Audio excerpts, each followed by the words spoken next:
Hello, everyone. I know you're in there and you're watching the show. Actually, let me make sure of this. Wait a minute.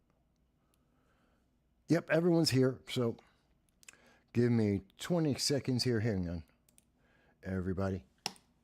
Hello, everyone, and thank you for joining us. This is No Soundbites Allowed. I am your host, Michael Voss. From our offices here in the Bronx, in our Bronx studio, I'm happy to be here with you. We're going to be starting up the show in just a moment. I'm trying to do some of the background paperwork, of course. One-man team doing everything that CNN hopes they could do. We're going to try and get it all for you. We are live right now on Rumble. We are on Facebook. We are on YouTube. We are on D-Live. We're trying to get out to all the social media that we can to hear your voices. But bear with me just 1 second because I'm trying to take care of a little bit of paperwork here. Well, in the background scenes to make sure as many people as possible are going to be able to see the program. So I ask you to bear with me for just a few seconds here as I get that set up. Plus, I have a surprise for everyone. Something that doesn't usually happen on the program, and I'm going to be able to show it off for you. Show you this one big surprise in just a couple of seconds here. Oh, God. I hate doing the paperwork. I tell you, just doing, well, not the paperwork, but the background stuff. The stuff that lets people know that we are live because the social media giants will not tell you that the program is on. They will not let your voices be heard anywhere in the world because they hate independent thought. They hate free people having free conversations. It is really sad and really challenging. But it is Christmas, and everyone deserves to have freedom on Christmas. If no other time of the day, if no other time in the year, in our world, people need to be free. Okay, so with all that stuff done, we're going to be talking about quite a few things here, folks. Quite a few things. We should be up and live on Rumble. Yes, we are. We're up and live on Rumble as well. And before I do anything else, I want you to have a nice little Christmas gift. A little gift from me to you. Come over here. You heard in the background. See, I got my family here in the Bronx with us today, and they're hanging out. We're having a good Christmas together. Come on in. Come on. Come on. Come on in. Okay, come on. here All I the way am. over. Here Keep I going. am. Here Keep I going. am. Keep going. There you go. See that? See? Duck down, Mom. You got to duck down a little bit. See me now. No, and just a little bit that way. Can you see me? Yeah, they see you. They see you directly. Hi. That's my mom. She never gets on. This is something I've been working on for like 2 decades to get her live anywhere. And that's my mom. She helped raise me. Hi, everyone. Yep. Here to wish you a very Merry Christmas and a Happy Holiday to all. And for the upcoming year, a blessed one. Beautiful message, Mom. All right. So that was my mother. And again, she never goes on live ever. But I'm so happy that she joined us and was able to give you that wonderful message for the holidays, no matter what you believe. I hope everyone had a great Hanukkah. I hope everyone's going to have a great Christmas. I'm not sure what the Muslims believe, but I hope it's going to be fantastic for them. Kwanzaa isn't real. Kick that to the side because it's just politics. But everyone else deserves to have a fantastic time. No, Mom, Kwanzaa isn't real. It was made in 1961 by a politician. It's not real. No one believes it. Yes, they do. No, they don't. Yes, they do. It's like Festivus. Jerry Seinfeld has a better following than Kwanzaa has. But that being said, and Mike Bowie says, hello, Mom. Hi. And thank you, Mike, for being the first one to respond today. Now, I know a lot of people are going to say, Mike, it's Christmas Eve and you're doing the show. Yes, it's week 52 for the program. This is our sixth season that we've been doing this. And you're saying, why are you doing this, Mike? You got your family there. Well, one, not everyone has a family, and we understand that. I know what it's like to be alone on Christmas, maybe far away. People that are watching the program in India, in Sweden, in Japan, and Italy. We've got audience across the world. They may be alone. So this is something that we can share some time together. The issues we're talking about don't care that it's a holiday. They're affecting us anyway. And on top of that, I don't know, maybe you're making another cake, the last cake before the end of the night. Maybe you're waiting to get that last gift. You're online. You need something to get you through the day. God forbid you're trying to think, does the family go and watch The Marvels, which was a bomb? Do we go and see Aquaman 2, which is a bomb? Do we go and watch Rebel Moon, which is boring, horrible crap? You could spend 2.5, 3 hours of your life spending $30 per person to have these miserable experiences, or you can pay absolutely nothing whatsoever, unless you choose to be here with me. Go to my Patreon, give me $1.50. Oh, fantastic. Or you could spend nothing at all. Give us a like and a share and spend the next several hours with me having some entertainment, whether that's telling me you think I don't know what I'm talking about, or whether it's because you agree with me. Doesn't matter. I'm here for you. We're here to have that conversation. As you can see on the screen, and as Mike Bowie has already done, you are able to leave your comments with us to tell us what you think. And yes, I am checking on the Rumble channel as well to see comments over there. So I'm looking for everybody. For those who have never been with us before, what we do every Sunday at 2:30 p.m. Eastern Standard Time is to reach out across the globe, across all the social media, to hear your voices, to hear what you think about the issues that are affecting us all, whether you agree or disagree. I'm not a progressive. You don't have to agree with me just because I say it. But I will give you the facts and the sources, and you will see all the links for everything we show you in the program in the description at the end of the show. And we want to hear your voice. Again, if it's the first time that you're seeing our channel, I thank you for being here with us. I welcome you to be part of our audience as we continue to grow internationally. Okay, we've gotten through all of that. Let's get into some of the nitty-gritty, some of the details here that I know.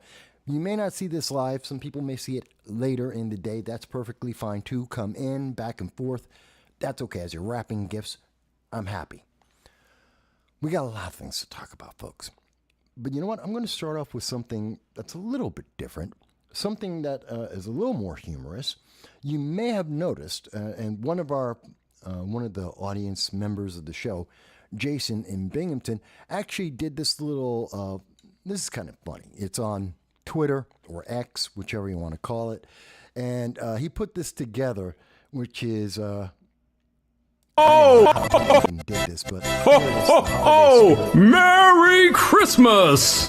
Ho, ho, ho! Merry Christmas!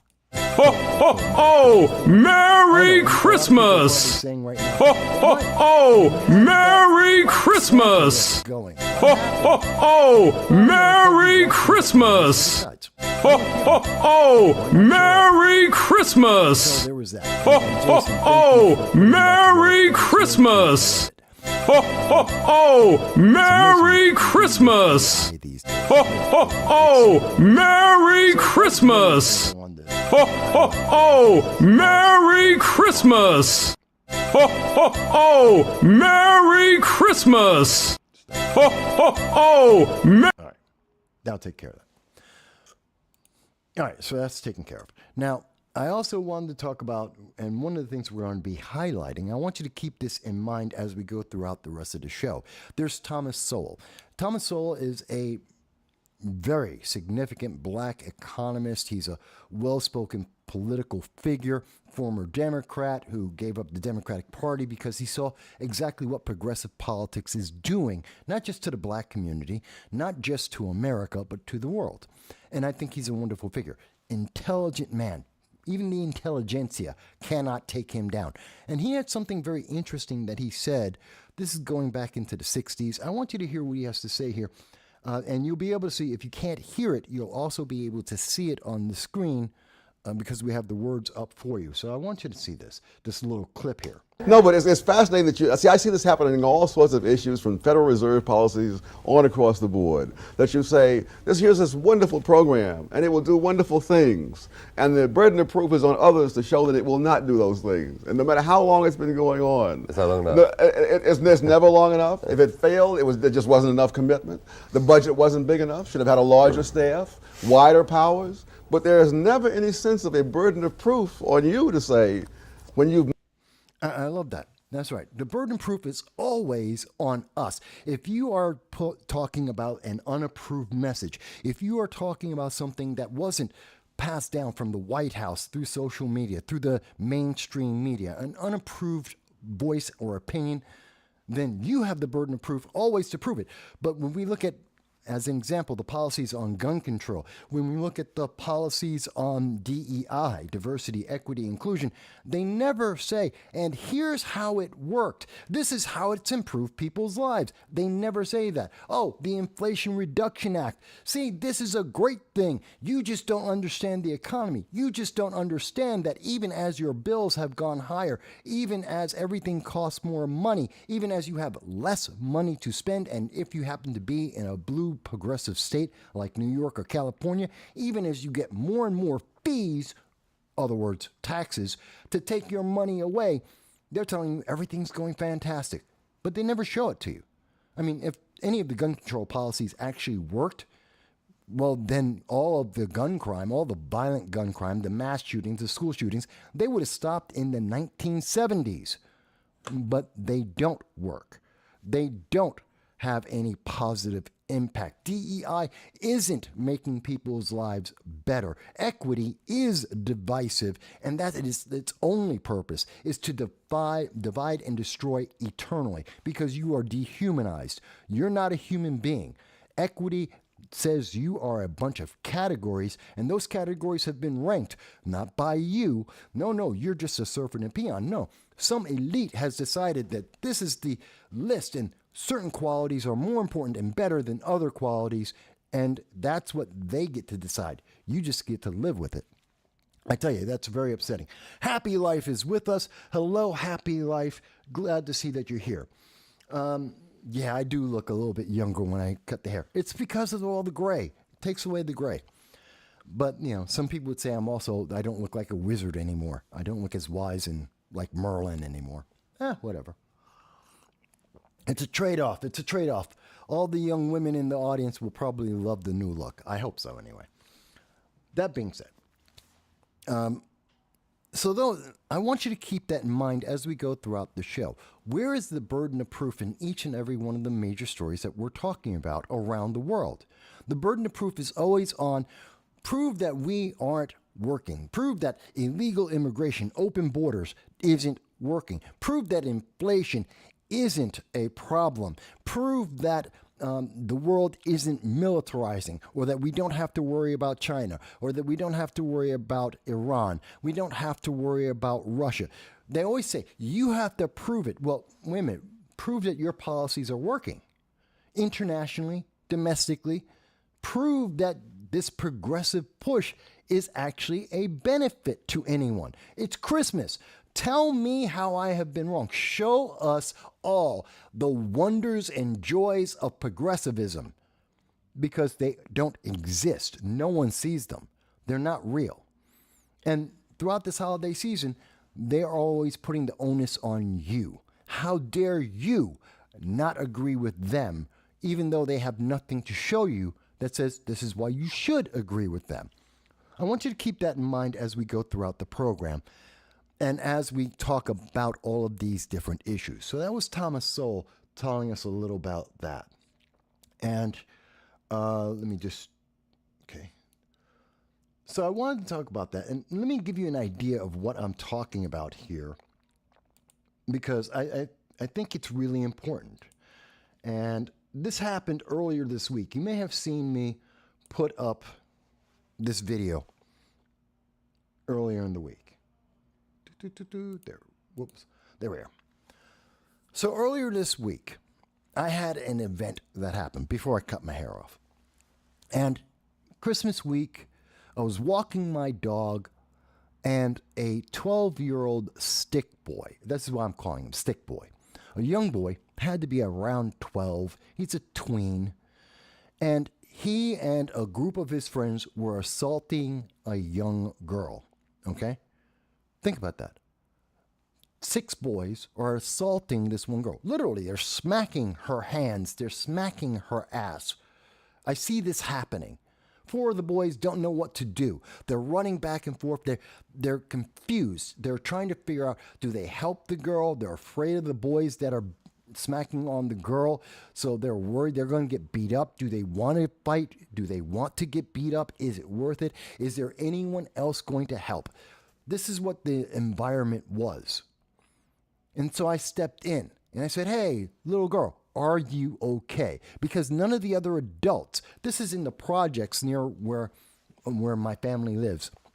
Projects nearby, we walking past. And this is buildings upon buildings filled with adults, filled with people. And at the time, it was about 5 o'clock at night. People were coming home. People were walking past. And no one wanted to say anything to these kids. No one wanted to speak up for this little girl. No one. But I did. And that's when that 12-year-old stick boy weighing all of about 50 pounds, about 5 foot nothing, decides to come up with his little do-rag on his head and say, oh, you better shut up. You better go away or he's going to beat my ass. That's what a 12-year-old said to me as I'm walking my dog. Still got my dog with me. I tell you, it was frustrating to see that happen. And I'm thinking in the back of my head, where's his parents?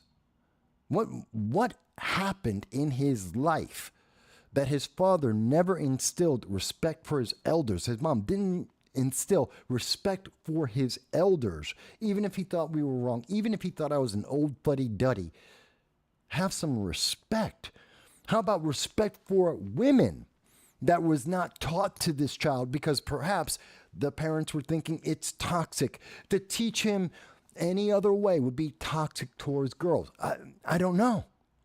But I can tell you what the response was, taking the father out of the family, because we've been seeing that's part of the war on poverty.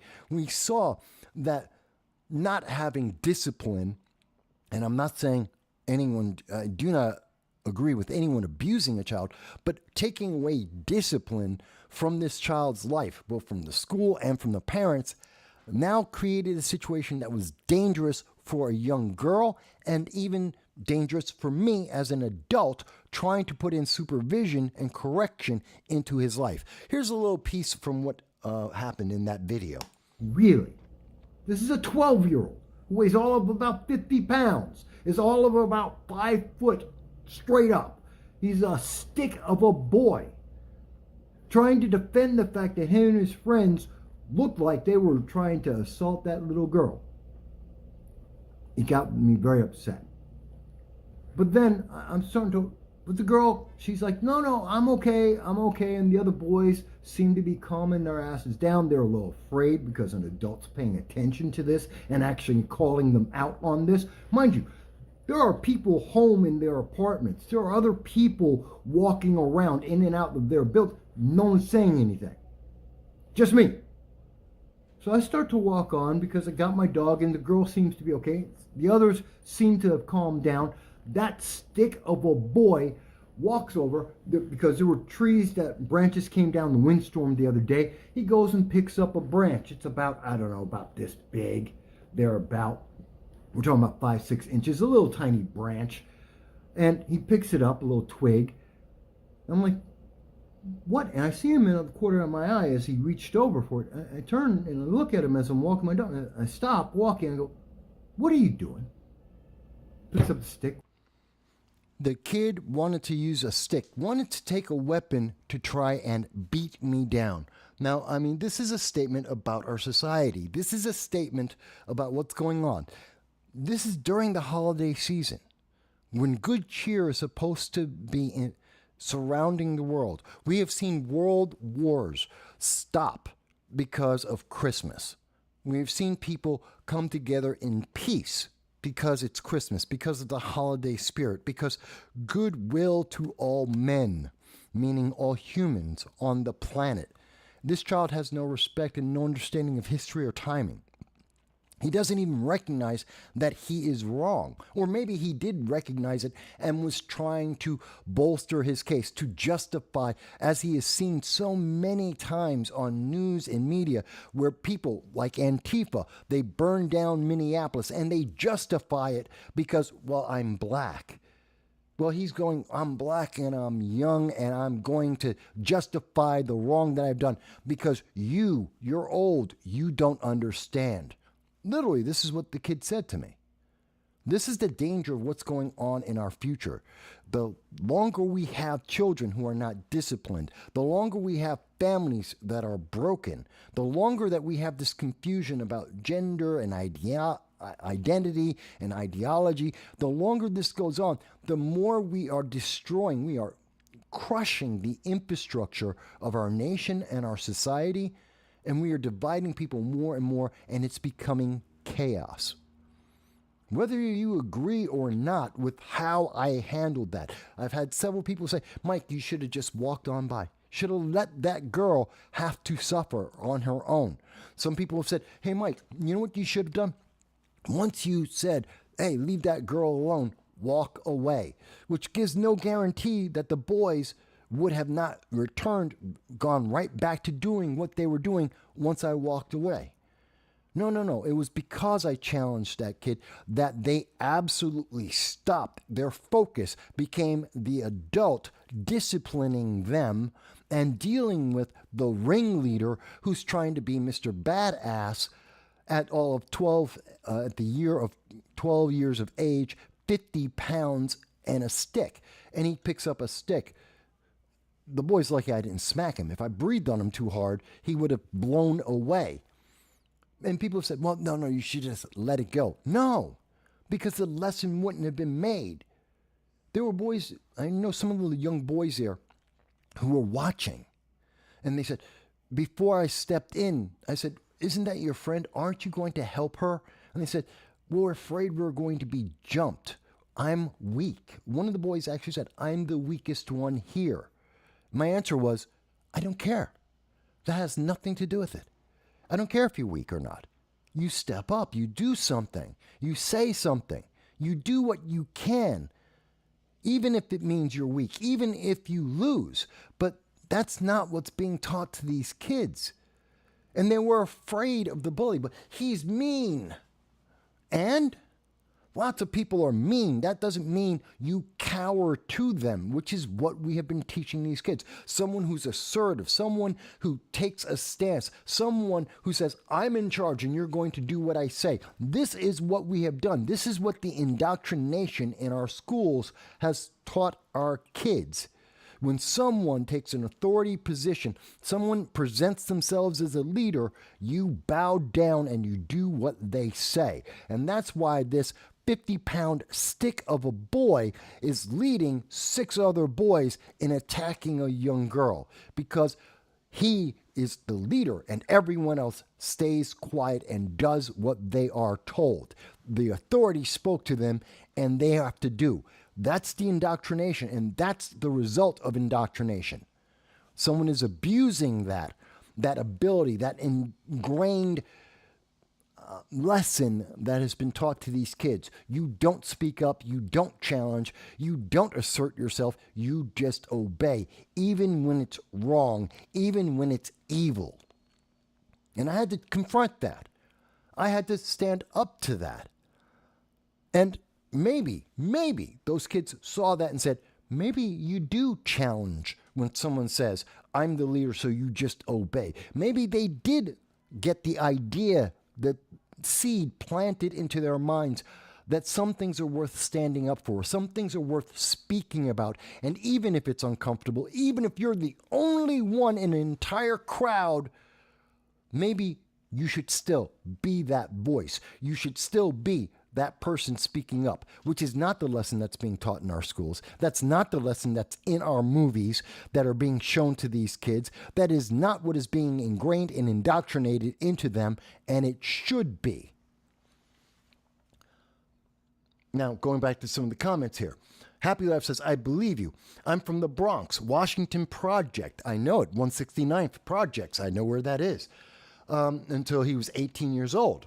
Probably even worse nowadays. Imagine the parents. I can, and I do. And this is something, I know, it's not the biggest warm, it's a Wonderful Life. But that's why that's a movie. And that's something that we want to aspire to, because that's not the reality we live with. This is the reality. And we need to change this reality because we can see what it's producing. You're worried about toxic men? I'm worried about a toxic society. A society that doesn't know how to speak up. Freedom is only free because people are willing to step up and risk that freedom. They're willing to defend that freedom. They're willing to express themselves. But we are hearing constantly, don't express yourself, don't say anything, be quiet, stay in your lane, say nothing, do nothing. It's very upsetting. It's very upsetting, at least to me. I think it's very upsetting to everyone, and it should be. And this is how I came here to the Christmas week. This is the experience I had. It's very upsetting to me. And it's only getting worse. I've heard from parents and individuals from cities across America that have said they have had this, or they have seen this, or they have been told about this same exact scenario happening over and over again. It's happening in LA. It's happening in Chicago. It's happening in Boston. It's happening in Austin. It's happening in Brooklyn. It's happening in Boulder. It's happening across this nation. And I am very sure that if my audience in Canada, some of my audience in the UK, like in Bristol or London, people in Sweden and India and Pakistan, I'm sure they would all tell you they're seeing this element too. Because that same indoctrination exists in every one of these places. And it leads to the same outcome. We have followers who are silent and people who are leading, not necessarily because they have a good goal, but because they're abusing the power that they can easily grasp and no one's willing to challenge them. Happy Life says, do you believe all of this deviant behavior is a result of a lack of shame in society? The only group that seems to be shamed in this modern America is toxic males. That's a good question. And, well, it's not about shame. It's about blame. Because look at what equity has done. Who's on the bottom of the scale of equity? White men and black men, predominantly. White men and black men are bad guys, especially if you're straight. Straight white men, straight black males. You are at the bottom of the list of equity. You are the problem, and everyone else is more important than you. Well, if I'm going for a job, I want to be a little bit more important. If I want to go out dating, if I want to get good grades, if I want to stand out, you don't want to be at the bottom, the person that everyone is shunning. We used to shun drug addicts and winos on the street. We used to say that that's the bottom. No, the bottom is being a straight white male or being a straight black male. That's now the bottom. Drug addicts on the street, crackheads in the Bronx are considered more than being a straight white male or a straight black male. Think about that. Crackheads who would kill you just to get the money out of your pocket so they can get another hit of crack. Addicts to heroin and opioids are considered better human beings than straight white men, straight black men. There's a problem when our system is equating that in that way. And how are women supposed to look at this? I mean, well, what about a Valiant Thor? Hey, how you doing, Valiant? What about a Mexican male? Well, any straight male, after you go After they break it down to white male and black male who are straight, then it's any straight male, and they go up and up. And again, these are the lower tiers, and that's a problem. Mike Bowie says, I think this behavior is being encouraged in our schools. It is being encouraged in our schools. This is where they are getting that lesson of indoctrination of don't ask questions, just obey. When you are told to do something, you do it. We hear that from Biden all the time. He told you, get that injection into your arm. You have no choice. Obey. And if you didn't, you're the problem. You're the one who's causing an issue. Even though it's an experimental injection, which has side effects and may not result in the promised results. But you're the problem had you dared to ask questions about that. You're the problem if you say that he doesn't have a foreign policy that works. In fact, he doesn't have any foreign policy. To say that Bidenomics has not resolved inflation at all, and in fact, maybe has made it even worse. To say that open borders is not a solution and it is hurting the country, it is hurting people, whether it's in New York City or Boston or Chicago, where we're throwing mothers and children in the winter out onto the streets to be able to provide for illegal aliens, criminals who broke our law, and now we're benefiting them with tax money to make sure they live comfortably in 4-star hotels. Something does not sound fundamentally correct in that. I know. The news media doesn't word it that way because they want it to sound nice. They want you to feel guilty. They want you to comply without question. So they say, oh, we're taking in all of these poor people. Not my fault that they're poor. Not my fault of the nation they were raised in or that they didn't take opportunities to improve their lives, especially when they escaped their home country and went to other countries. Be an entrepreneur. Work hard. Do something. Not my requirement to make sure that Joe Angola is living a high quality life. It's not my responsibility. But yet, in the United States, it is, for some reason, because he showed up at the door. Well, wait a minute. I'm poor. Hell, I literally am poor. I literally am having massive financial difficulties in my life. But I don't see anyone jumping around saying, we've got to take tax money to help Mike. And I'm a citizen. I'm helping to pay for all of this. So are you. So that's one of the problems that we have here. Valiant Thor says, if the American people keep tolerating the corruption, then we deserve what we get. To an extent, that's true. That's very true, Thor. But at the same time, I don't think a lot of people understand because we're not getting the full story. We're getting an edited version, reworded to make it sound nice, to make it sound appealing to our emotions. We constantly hear the validation of our emotions without any facts. As I showed in the very beginning of the show with Thomas Sowell, what did he say? Oh, the impetus is always on me to prove my point, not on the left or the progressives to prove their point. Oh, they said it, so it must be true. But because I said it, well, now I have to prove it. Remember, the left wants you to have their feelings. They never acknowledge you have feelings already. I mean, you constantly hear this already. I'm offended. This hurts my feelings. I feel X, Y, Z. Okay, but I'm a human being too. I have my own feelings. Why are the feelings of a progressive more important than my own? Why do I have to superimpose the feelings of that progressive on my life? When I've lived a different experience, I have entirely different feelings. Why must I adopt the feelings of the left?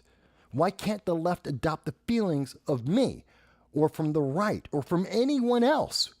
Why do we have to comply, especially when what they're promising, what they're saying is you will feel good, but you won't be good. You're not going to live better. You're just going to feel good about living badly.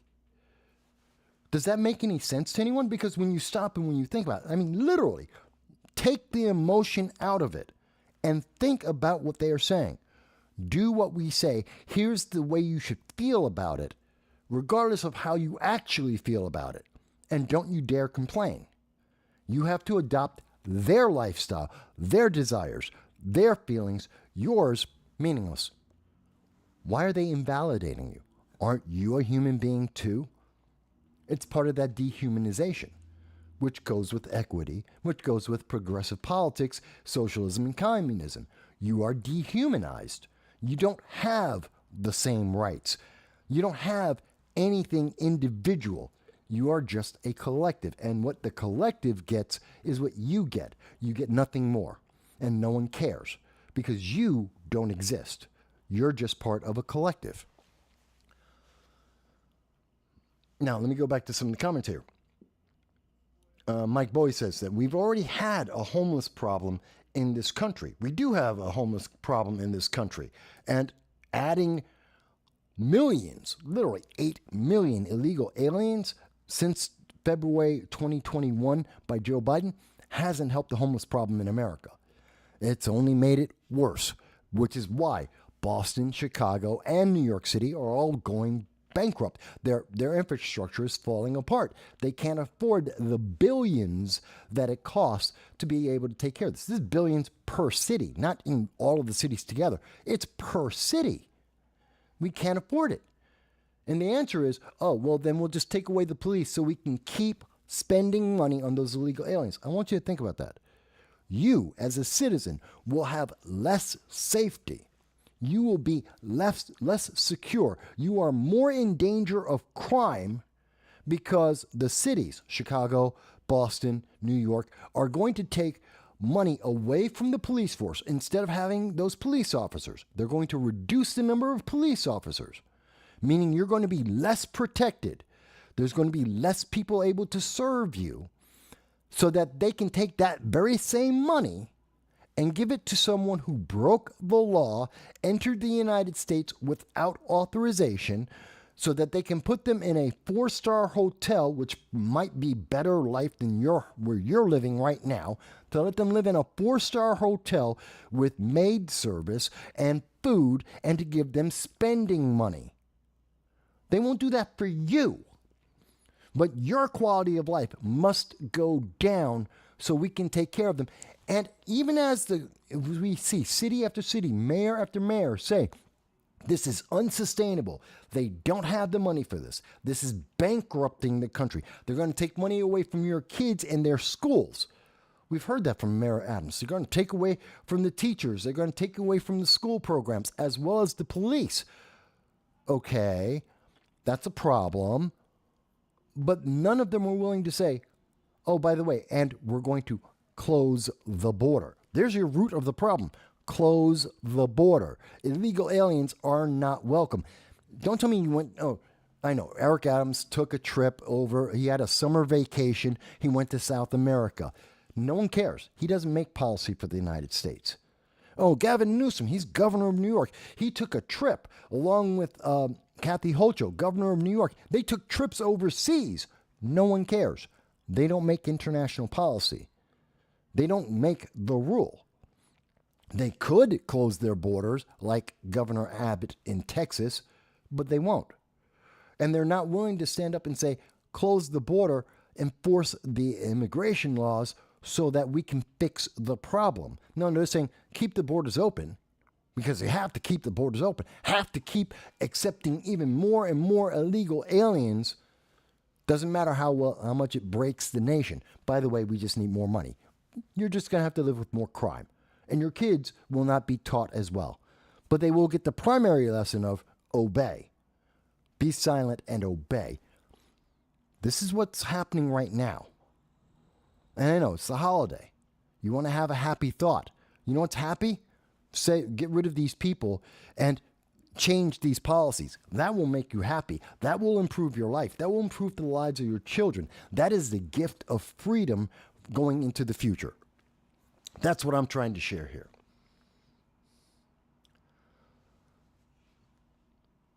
Happy Life says, why do poor people have to suffer for the feelings of Democrats? Because Democrats are in charge of the media.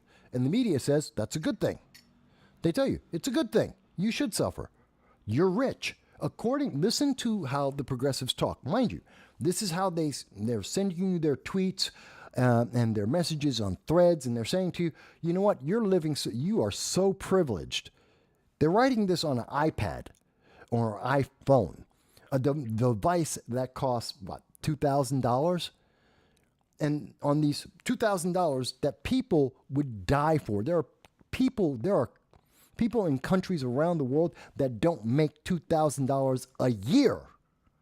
And this one device that they're typing out telling you how much privilege you have, you're the problem. You have privilege because you're complaining about this. They're not talking about their privilege to be able to own a device that is worth more than what some people make in an entire year, while they're sipping a latte that costs more money than what some people are able to feed themselves an entire month with. And they're talking about your privilege, not talking about their own. Again, Thomas Sowell, this is about you have to defend the opposition to their position. They don't have to defend themselves. They don't have to prove anything. They're the good people. Why? Because they're telling you how bad you are, and you have to just accept it. I'm sorry. No, that's not how it works. So, and by the way, folks, if you disagree with me, I am more than happy to hear your voices. I'm more than happy to hear those conversations. I will do that. But I just want to make sure. I want you to know, you can always speak up. But I'm talking to you about the experiences that I've had that we are seeing across this country over decades. This is something that the news media wants you to not pay attention to. And God forbid that you would actually say something about this. Let me see here. Where did I leave off? Okay. Bear with me. I want to give you an idea of how crazy things are getting here. I want you to understand how crazy the system has become. Okay? Because it's not just a white and black thing. It's not just a man and, well, it's more than just man and woman. Let me explain what I'm talking about here. So, this is from, this was on X or Twitter, whatever you want to call it. And this woman is talking about her experience, and I think this is insane. This is incredible. I want you to hear this. Let's see. Can I get this? Hey, so we're having a real debate right here. I am non-binary. I am a non-binary woman. I have a vagina owner. And my husband tells me consistently that he is a cis man that likes vagina. And that's how he identifies. Okay. So this individual who calls themselves non-binary is in a marriage, which is a binary relationship. Let's start with that. But they're a non-binary individual who genetically, physically, is a woman. I understand how they identify themselves, but again, genetically and physically, they're a woman. And they're in a relationship, a marriage, with a man, which we will assume genetically, physically, is a man. That man is a straight man. He likes women, genetically and anatomically women. And this individual married that man, knowing that man likes genetic, anatomical women. And the problem isn't that they made a bad choice on who they married. The problem isn't that maybe they could have confusion about their gender or their role. The problem is the man who's straight and likes anatomically and genetically women, he's the problem. The straight man is the problem because he's a straight man. And he will not acknowledge the feelings. He's not adopting the feelings of this individual that says, no, but you have to be something different. You have to accept that. Let me go on. Let me show you what I'm talking about here. This is crazy. Identifies as a straight cis man. I find it offensive that my husband sees himself as straight when he's married to someone who is non-binary. I'm not a woman, so you're not straight. You're actually queer. And he won't acknowledge that. He won't give me the acceptance of, yes, I understand we are a queer marriage and So I'm going to stop it right there. It's about halfway through, but here's the thing. Why did you get married? How did you get, first of all, I don't even understand why the man would marry you in the first place. I don't understand it. I don't know why your husband married you, but okay, he married you. Saw something in you that I can't see in this little video clip. Fantastic. That's his choice. Good for him. But he, as a straight man, you knew this. You married this person. And now you have a problem because they are exactly what you knew they were. And now you want to change him. He has to fundamentally change his life, his world view. He has to become something he doesn't recognize and does not identify as to satisfy the feelings of this progressive who has a specific view. Why? Why does he have to change? Why does his world have to? Why don't you change and become just a straight woman? Oh, but you can't. I can't say that because she's identified herself as queer, pansexual, non-binary. I don't know what the terms are. She's one of the 125 different sexual preferences that can exist apparently now. Fantastic. Good for her.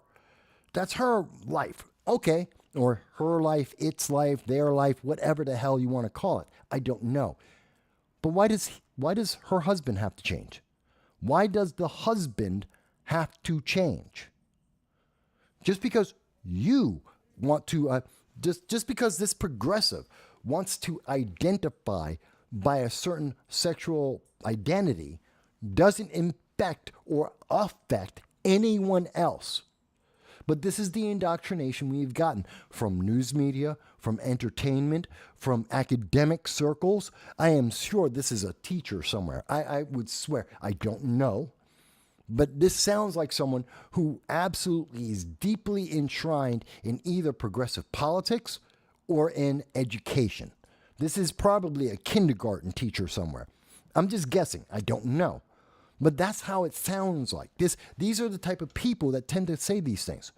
You have to change to fit me. That's what they are saying. The husband didn't say that. The husband didn't say, you have to become a straight woman so I can marry you. He married you as a queer, non-binary, whatever the hell it is that you identify as. And he married you knowing that. And he accepted that. You can't accept his life. He has to change to fit your feelings. You're not in a marriage. You're looking for a slave contract.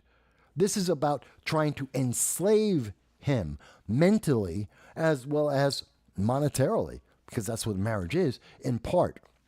At least the legal standing of a marriage is, in fact, monetarily. But again, do you see what we're hearing here? She hasn't justified why, and she doesn't justify the benefit of why he has to change. She says she wants him to change. She feels like he should change. She hasn't justified and showed empirical fact how he has changed. He hasn't changed. In fact, that's the whole point. She wants to change. He doesn't. He's happy as he is. He has no problems with her identification or its identification or their identification, whatever the hell wording is supposed to be used in this case. I don't know. We have really destroyed the English language so much that no one knows how to speak properly anymore. But he's accepted. The husband has accepted the difference and is able to live with it. Yet this progressive can't. And just like Thomas Sowell, now we have to just wait. Well, you just don't understand. This husband doesn't understand, and he needs more time to figure out how wrong he is, and he has to change his worldview to accept this minority view position that has just become popular within the last 3 years. He has to change his entire world and change everything about his life to match her feeling at this moment that didn't exist 10 years ago. Guaranteed, did not exist 10 years ago. Does that make sense to anyone? Do you see how that's a problem? And I think this is really, Happy Life mentions this is a divorce that's about to happen. I agree. This guy needs to be divorced. He needs to get rid of this woman, queer, non-binary, whatever the hell they identify as, needs to get rid of them, needs to get them out their life. Because you're not in a marriage, you're in a slave contract. And that person, that other entity, believes that they are the slave owner and you, that husband, is the property. You're not a human being. In that relationship, the husband isn't a human being. They're property. They are a category. And his category, unfortunately, is straight male and they want it to become anything but straight male. It's got to become queer or pansexual. Why? Because feelings, because the power he doesn't have agency in his own life. He's not the person who gets to make decisions about his own life. He's the person who has to be subjected to the decisions of others. He has to comply. He has to be silent and he has to just obey. My God, they need a divorce. And they're going to have a divorce one way or another. Whether he wants to or not, there's a divorce coming straight down the line on that one. Do we see this? Do you understand why I'm pointing this out? This is how we dehumanize each other. This movement, this progressive socialist movement that is being indoctrinated into our kids is dehumanizing and destructive. And it's all about, there's nothing that supports this. There is nothing that justifies this. They are just saying, because they want the power, because they claim to be the leadership, you must obey, no matter how destructive or evil you may feel they are, because you don't have agency. Only human beings have agency, and they don't equate you as a human being. Straight males don't qualify as human. Straight males are evil. They're a category, and that category is evil, so you don't have agency. You must change. Do you see that? Do you understand how destructive that is to the infrastructure of a society, of a city, of a nation? Hell, look at the destruction I just showed you in a relationship. And all of the friends these individuals have, imagine how destructive it is to each and every one of them going, if I don't have the right title, if I don't have the right category, they're going to embarrass me. They're going to try and embarrass me on international social media, saying how evil I am for not complying with feelings, their feelings, someone else's feelings, not fitting the right categories. That's the weight. That is the pressure they are putting on you. We're going to try and get the rest of the world to rally together to tell you how evil you are because you have no agency in your own life, because you won't comply and just do as we told you because we have a feeling. Doesn't matter what your feeling is. It doesn't matter that this guy is perfectly happy being a straight male, as the video likes to say, as the video goes on to say. The husband has no problem being a straight male that enjoys being around and with genetically and anatomically women. He has no problem with that. And apparently, he has no problem with non-binary, what is it again? Non-binary, queer, whatever, that he married. He doesn't have a problem. Why does she? And why is it that they felt that the answer to their problems in their marriage that seemed to only come from, you're not obeying me, their answer is, oh, now I have to go in and get the world to step in to try and put pressure on this straight male because straight males are evil. This is a problem. This is a problem. Hello, hot chicks. Good to be here with you. Yes, pillars of salt. I get you. Absolutely. Gomorrah is right around the corner. But this is just crazy. This is crazy. But it's not crazy for the reason most people think. The crazy part is this is about taking away freedom, taking away agency, telling you that you aren't human. This is about dehumanizing everyone. Being part of that progressive movement means that anyone who isn't part of that movement is dehumanized because they didn't comply, because they have their own feelings and they shouldn't, because they're daring to speak up or do things that haven't been approved for them yet. Again, this video isn't about, it's not that queer individual, the pansexual, the non-binary. It's not because they are encountering a problem. They don't have one. Presumably, they got married because they were happy. And then someone said, oh, but your husband's straight. And he can't be straight. Aren't you queer? Then he can't be straight. Someone else had a problem with their marriage. And now that, because someone else had a problem with the categories that someone else was trying to put that marriage into, now that marriage has a problem. Again, human beings don't have these issues. Human beings live their lives. These aren't human beings we're talking about. These are categories, and they're being ranked. And that's it. You have no agency. If there is anyone on the left that disagrees with me, if there's anyone on the left who says, Mike, you just don't understand, please do explain it to me.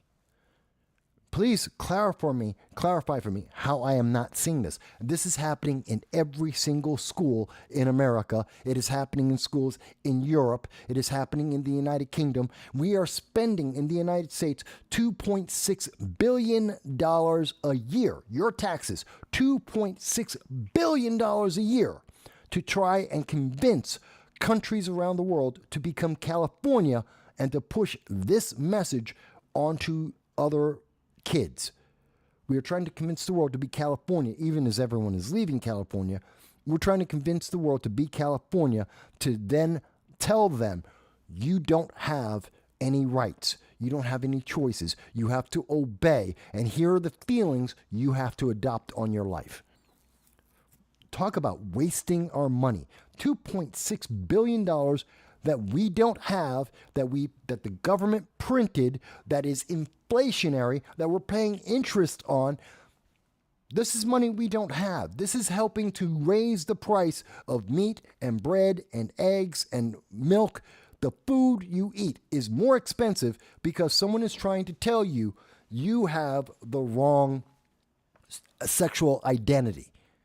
Your sexual identity is wrong because someone else had a feeling. Does that make any sense to anyone? I don't know. Maybe it's just me. Maybe it's just me. Maybe I'm not getting it. But we're seeing this throughout all of Europe.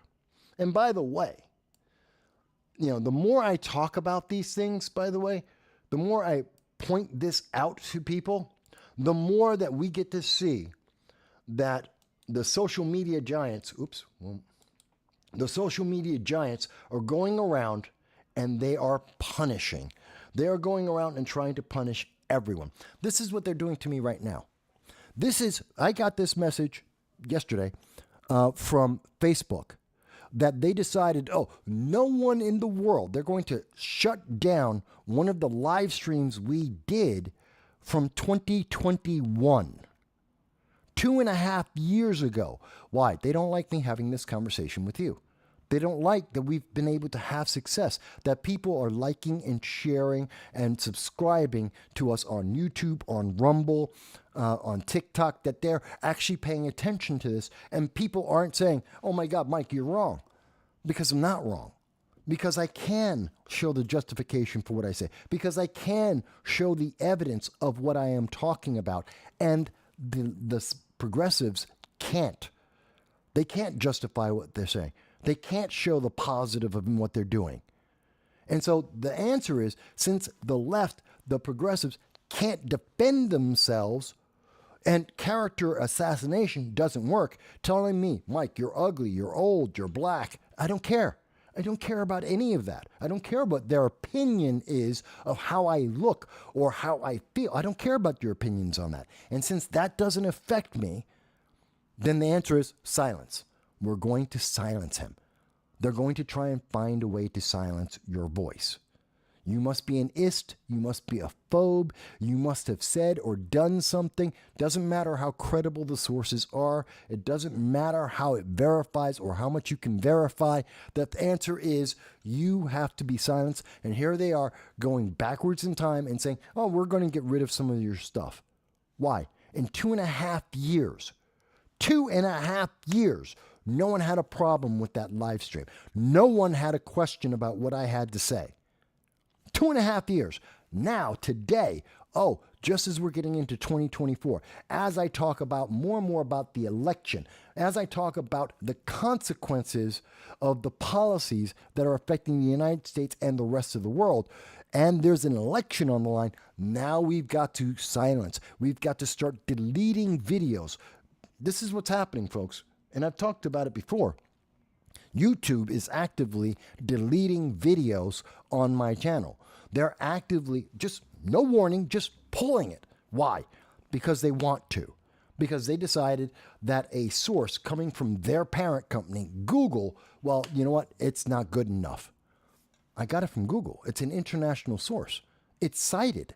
Oh, you don't like it though. But you don't like it, and it's the excuse that allows you to pull that video, entire video. 30 seconds. 30 seconds. In fact, it wasn't even 30 seconds. It was the link in the description. It wasn't what I said. It wasn't what I showed on the screen. It wasn't what I was talking about. It's the fact that I had the link that came from Google for a recognized organization, and it's a resource that I showed to people, and you didn't like it, so you have to delete the entire 4-hour video. Really? Yeah, that's called suppression. That's called, we're going to punish you because you got outside of your lane. You dared to have an unapproved thought. You dared to share an unapproved message. This is what our kids are seeing every day. Every time someone steps out of line, oh, well, they must be the only one because obviously no one's coming to help them. This is terrifying. This is terrifying, folks. Now, I know we've been talking a lot about stuff. I haven't even gotten to the show yet, believe it or not. We've been talking for an hour, and this is all the stuff to prep for the program itself, to get into what the live stream is actually going to be talking about. Believe it or not, that's what all this conversation has been leading up to. And by the way, over on Rumble, there is LBR Retired, who mentions that I am right on the things that I have pointed out. And that I was wrong. The estimate is 18 million. So let me stand corrected on that. So thank you for that, LB Retired on Rumble, for correcting me there with 18 million. And thank you for being part of the show on Rumble. So let me get into, so what is the show about today, Mike? I mean, it's Christmas. Am I going to talk about reindeer? Not quite. I'm going to talk about 2024 a little bit. And obviously, we're going to talk about Trump in Colorado. That's going to come. Okay. Let me just type that in so everyone knows.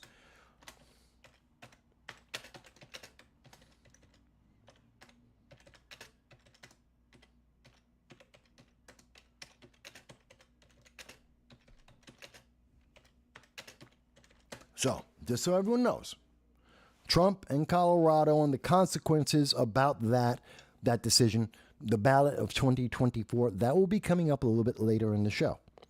Don't worry, we've got plenty of time. I'm here for you folks, okay? This is how I'm spending my Christmas Eve. I'm spending it with you to talk about these issues, to give them the time they need, and to give you the time you need to agree or to disagree with anything that I have to say. Because MSNBC doesn't think you're a human being.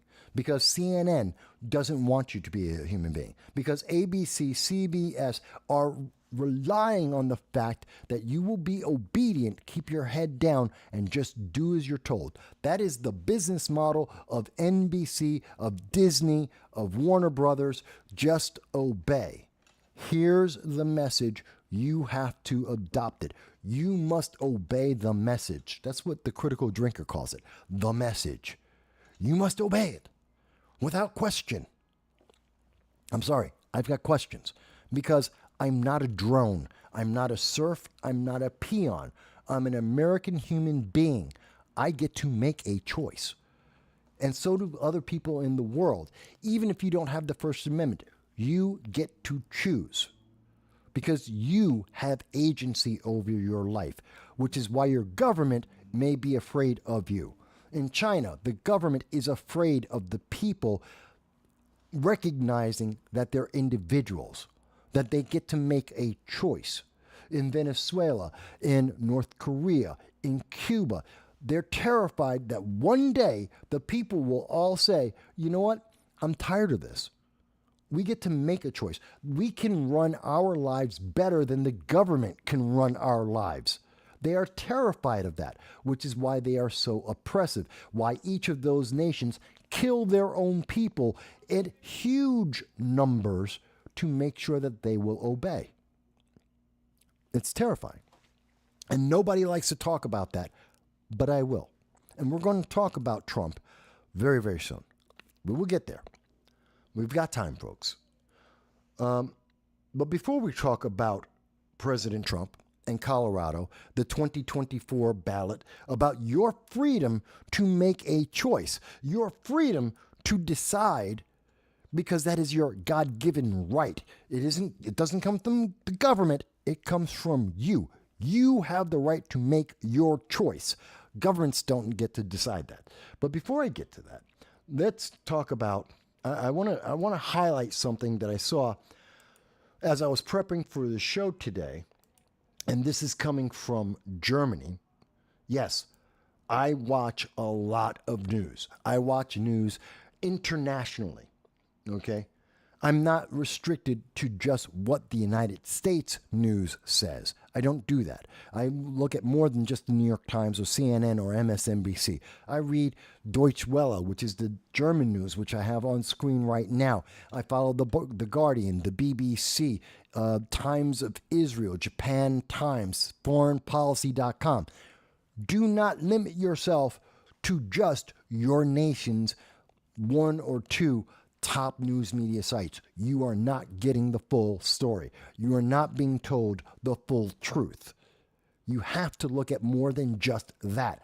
There are credible sources out there.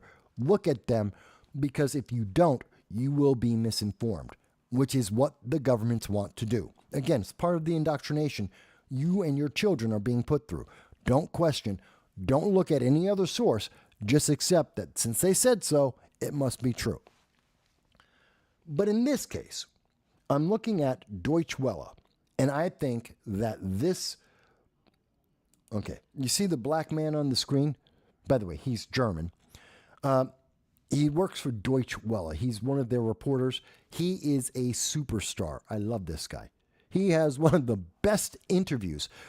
To put this into context, the European Union just made a decision, and they just realized, for the first time, they've suddenly realized that illegal immigration, illegal aliens are a problem.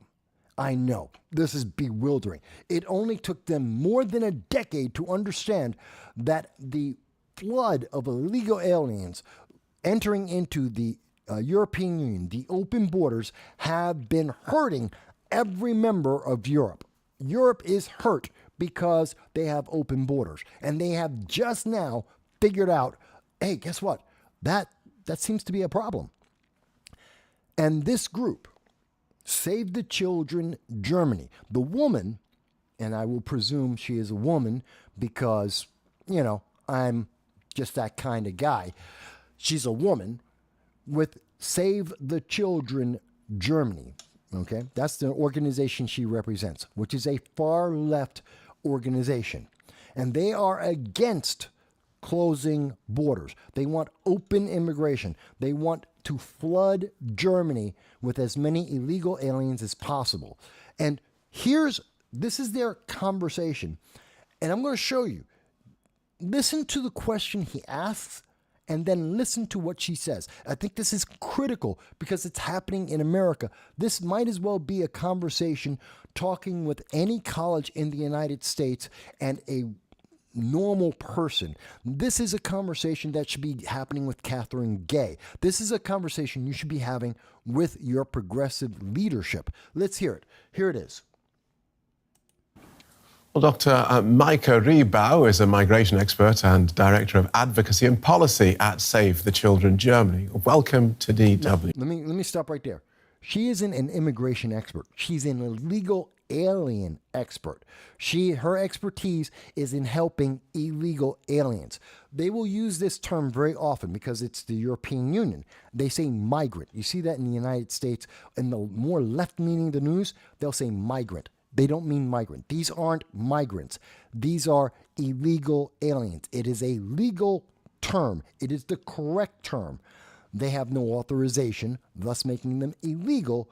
They are not native to this country. They are aliens. They are illegal aliens. It is a legal term, and the only reason why they call them migrants is because it sounds nice, because progressives can't handle the truth. They can't handle the actual correct legal term. So I just wanted to clarify, he's in Europe, and Europe is very much about feelings, and they want you to feel nice, so they're saying migrant instead of the legal term illegal alien. Let's go on. I was looking at the Save the Children website today, and I saw that it condemned these proposals, saying that they will, I'm quoting here, they will lead to blatant violations of children's rights, endanger. Here's the key. Save the Children Germany, a pro-illegal alien open borders organization, is saying that closing borders to limit the number of illegal aliens able to swarm and flood into nations, they say that will hurt, that will fundamentally, blatantly violate children's rights. That's the question. It's a very simple question. Let's see how that's going to be answered. Blatantly violates children's rights. Okay. Endanger children on the move and lead to further separation of migrant families. So let's pick through a couple of those. How will they lead to the blatant violation of children's rights? Let me again put this into perspective. Violently change children's rights. The same children that have been on 1,000-mile treks, like here in the United States, where children will routinely travel 1,000 to 2,000 miles to enter the United States alone by themselves. They are being used as sex slaves. They are being used as drug mules. They are being used as child labor. They're being abused on these treks as these children by themselves are being shipped from their home countries, like in Venezuela, into the United States. 1,200 miles, no food, no clothing, no friends, just with a caravan to enter into the United States. And they're saying, the EU, the Save the Children Germany, are saying that it is more dangerous, it is less beneficial to close the border and say, stop sending your kids here, stop doing this to the children, to abuse the children this way. It is more abusive to say the border is closed, don't send your kids, than to continue to allow children to go 1,000 to 2,000 miles by themselves as they're being sexually abused to enter into the United States. That is the preference. This is what Save the Children is saying. It's preferential. Listen to this. This guy's wording it so well. Listen to this. Thank you so much for the invitation and the opportunity to discuss these reforms today. Yes, we are actually, while we have seen this coming for a long time, we are very concerned about what has been decided today in Brussels. What we are mostly concerned about in this vast mass of new regulations that has been decided today is the fact that now all children, no matter their age, will be part of these so-called border procedures, which means that they will be part of detention-like conditions. And this was Okay. Before we go further, detention-like conditions. Detention-like conditions. What does that mean? Oh, they're going to be held in facilities as they await determination on whether or not they're asylum seekers, whether or not they will be allowed in. That they're trying to limit the number of illegal aliens entering a nation, and not everyone gets to just walk in. You know, you may have pedophiles, you may have bank robbers, you may have drug gangs that are trying to enter your nation. They don't get to come in necessarily. So, yeah, the kids are going to be set aside and say, no, you got to wait. You can't just walk in to my house and open up my refrigerator and take my food and sit on my couch and watch TV. Or as an example, you can't just get off the boat in New York Harbor, walk into a 4-star hotel, grab a room, get room service, and expect that the average person, the average citizen in America is just going to pay for it. You don't get to do that. Detention, I love it. Detention like, they use these words, detention like. What does that mean? She never defines it. She never explains what a detention like facility is. That could be a 4-star hotel in New York City. That's a detention area. I don't see anyone complaining about that. Is that a problem to put a kid in a 4-star hotel? Oh, no, Mike, but you don't understand. No, I don't understand because you're not defining the term. Detention like. It's supposed to be so ominous, such a negative word. No, it doesn't mean anything. It's just supposed to make you feel like it might mean something negative. But let's go on. Let's hear what else she has to say. Something that we were trying to avoid until the last minute. And it was actually hugely debated. But in the end, unfortunately, it could not be prevented. And we, as Save the Children, we work both on the Canary Islands, but also in the Balkans and in other regions as in the Greek Islands. And what we are seeing there when children are subjected to these detention-like conditions is that these are very harmful for these children. They have long-lasting effects, even if these conditions will only last for a couple of weeks. But what we also fear is, while the European Union speaks of 12 weeks of border procedures at most, we feel this is actually, in reality, something that they cannot uphold. And right. Okay, let me just jump in there, just because I... Okay, and now is when the journalist, the reporter, does his job and says, you didn't answer the question. You skipped past the question. You've been trying to get to people's emotions, and it's going to be so bad for these kids, it's going to destroy their lives. Wait a minute. You're going to destroy their lives? Because you mean the 1,000-mile trek, walking alone, without food, without clothing, without family, without shelter, that isn't going to destroy their lives forever.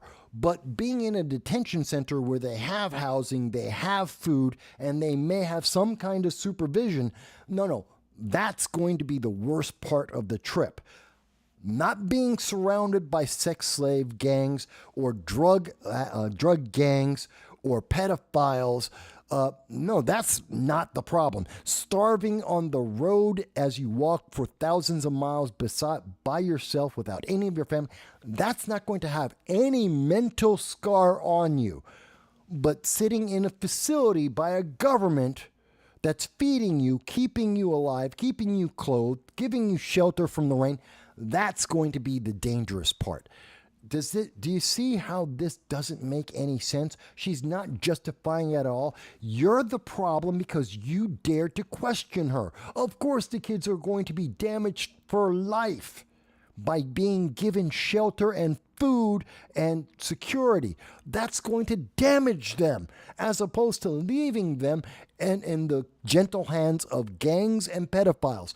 Oh my God, don't you see the difference? Do you see why Thomas Sowell changed from being a Democrat and progressive and just gave up on them? Can you understand when he says they always have the same answer? It's just, you need more time. You need more money. You just have to wait. You just don't understand how great the progressive idea is because no one's justifying it and you're the bad guy. You have to prove to me that it's bad. I can pretty much guarantee that that putting a child on the road for 1,000 miles without food, shelter, or clothing, or anyone to protect them on a road that you know is lined from beginning to end with drug gangs, sex slavers, and pedophiles, and you mean to tell me that that is the good part of the story? I'm sorry, you're out of your mind. That is my proof of why you shouldn't do it, why you should close the border. To stop parents from doing that to their children, that is child abuse. Is there anyone who disagrees with me? If anyone disagrees with me on this, I would love to hear about that disagreement. If someone can tell me how I am wrong in that understanding, please point it out. Because in the DW article, the reporter goes on, he says the same thing I'm saying. You didn't answer the question. You didn't tell us how this is bad for the kids to have a structure, to have food, to have shelter. You're not explaining how this is bad, how it fundamentally violates the rights of those children. Because it doesn't. Because they don't care. The answer isn't save the children, it's open the border. That's what they're actually after. They want open borders, just like they do in Boston and Chicago and New York and across the United States and all of California. The progressives just want the borders open. They want to destroy the infrastructure. They don't care. How dare you question their feelings? How dare you not comply? You must be the problem because you're asking a question, because you're daring to not comply. Do you see how evil this is? So Travel Advent, hello Travel Advent, joins us and says, I'm a progressive, and it's natural for men to only be in relationships with men because it's an equal power exchange. Leave women alone, you predators. Okay, Travel Advent, 1, I disagree with you completely. 2, I don't care about whether you're a progressive or not. It's nice that I'm glad that you're a progressive, but please explain this to me. First, because your statement, and I'm going to come back to what we're talking about in Germany in a second, but Travel Advent, you mention here that it's natural for men to be in a relationship with men. Okay, you're saying it's natural for gay men to exist. Fine, let's take that as a given. Let's take that as a granted. It's not the majority of men, otherwise the planet wouldn't have 8 billion people on it. That's not the norm. That's not the first inclination. That's just fact. Let's get that clear. Let's establish that as a absolute. Because without men and women in heterosexual relationships, there wouldn't be 8 billion people. I'm not saying that there aren't any gay people. I'm not saying that. I'm not saying that you can have whatever sexual preference you want. That's the joy of having a rich, free, powerful society. You can make those choices because we have those options. But historically, what you just said, natural for men to only be in relationships with men, is not an accurate statement. That's not the norm. That's incorrect. Biology, science, and observation all prove that. So fundamentally, there's an issue with what you said. Going on, Travel Advent, you say, because men are in relationships with men because of equal power. Relationships aren't power exchanges. You don't fall in love with someone because of a power exchange. This isn't a business. It's not a job. You don't. Most people around the world throughout the history of time don't get married because of power. Yes, some nobles did, absolutely. Merchants might have, absolutely. Kings and royalty, sure, that was part of their job description. That's an absolute sliver of the population of humanity. That's not the norm. What we're talking about is the norm. We're looking at the norm. It's not a power exchange. People get married, they have kids together, normally because they want to be in a relationship, because it's about love. It's about care and concern. It's not about power. It's not a power exchange. I understand that today, in 2023, when we have the internet, computers, instantaneous communication, that people in first world nations who have the luxury of not starving to death every day can sit back and say, it's about power exchange. No, that's you sitting on a high pedestal looking down on the peasants and saying, let them eat cake. It's not. And again, travel advent. I'm not, travel adventure. Well, no, advent. I'm not targeting you as a person. This isn't personal. I'm not angry with you. I'm talking about the argument you have made. The argument you have made is facetious on its face. It lacks credibility on its face. It is fundamentally flawed because you are taking assumptions that aren't given and do not have a basis in historical fact as if they were always true. They weren't. Before we had the modern industrial revolution, before we got to be as comfortable in the world as we are today, which allows us the freedom to have these most people were trying to live and make it through the week. They weren't worried about what sexual identity they had. They had bigger problems. But today, as we sip on lattes, as we use iPhones, we have a lot more options, and that's where the problems come in. So I fundamentally disagree with you, Travel Advent, in every part of your, I guess, disagreement with me. And that's fine. And you want to call me a predator. I'm not picking, by the way, you say, leave women alone. I didn't pick on a woman. I was highlighting non-binary, pansexual queer, which wasn't a woman. So by the definitions the left likes to use, Advent, you're wrong. I wasn't picking on women. In addition, I'm not being predatory. I'm pointing out the failure in the logic of that pansexual, queer, blah, blah, blah, blah, blah individual. I'm pointing out their problem in their relationship that they provided to the world to comment on. I didn't go and search them out. I didn't say, hey, let me go knock on their door and ask them questions. They didn't say, Mike, I'm walking down the street and I jumped into the middle of their phone conversation. This is what they posted. So if you don't like the fact that I'm responding in the way I am to that tweet, blame them, not me. They posted it. I have the right to comment on it. You may not like that comment, but that's the First Amendment. You don't have to like it, and I don't have to respond in the way you want. But fundamentally, you're wrong.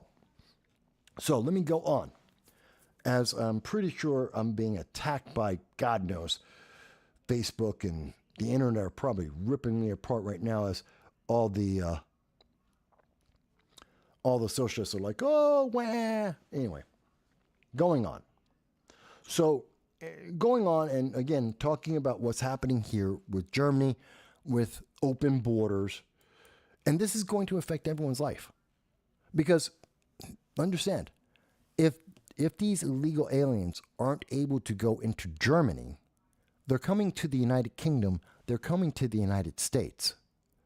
They're going to ship them, or they're going to try and transfer, and they're going to come here because we have open borders. So if Germany and Europe closes their border, But we still have progressives in the United States that are saying it's an open border, come on in. And we still have Kamala and Joe Biden saying, border? What border? They're coming in. If as long as we have Kamala and Joe Biden welding the gates open, as we have shown, there has been video of this. It is a known fact. Over in Lukeville, Arizona, they welded the gates open. Guess what? The people who can't get into Germany, that can't get into Italy or France, that don't make it into the United Kingdom, they're coming to America. They're going to walk through that welded open gate in Lukeville, Arizona, and enter the United States. And now it's your problem. Now you and I have to pay the taxes for it. Now you and I have to support these people because we're being told that if we don't, we're the bad guys. We're evil. We're not taking care of kids. Not my fault. We didn't ask for these kids. We didn't ask people to torture their child on a 2,000-mile trek surrounded by sex slavers and drug gangs and pedophiles. We didn't tell them to do that to their kid. They did that on their own. And now I have to take care of that kid? Doesn't make sense. Doesn't make sense. And I'm still waiting for someone to explain how that makes sense. And by the way, travel evident. I'm still waiting for someone to explain to me how that relationship, how it's not the pansexual's fault that they're going to get a divorce. They're going to wind up in a divorce. That's the pansexual's fault, not the cis straight male's fault. The husband has no problem. But that's, just so to be clear.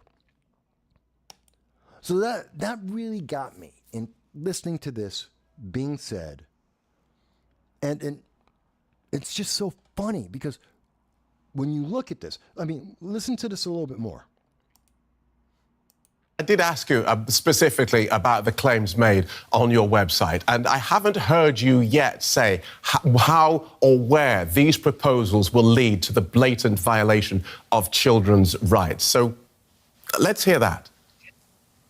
So in the UNCRC, the UN Child Rights Convention, it says that detention is never in the best interest of a child. And of course, when we talk about refugees and migrants, these children obviously also enjoy the same rights as do all other children. Okay, so not in the best interests of the child, but not a blatant violation of children's rights. There you go.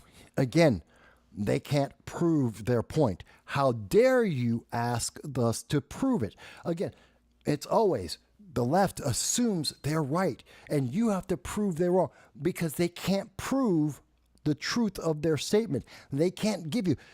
This is an organization with tens of millions of dollars. They have the support of governments and organizations internationally, and they can't even point out one of their claims, their most obvious claim, the claim that they are getting donations, tens of millions of dollars of donations because we have to protect kids. And they can't tell you how kids are being endangered by governments telling their parents, don't send your kid alone to my country.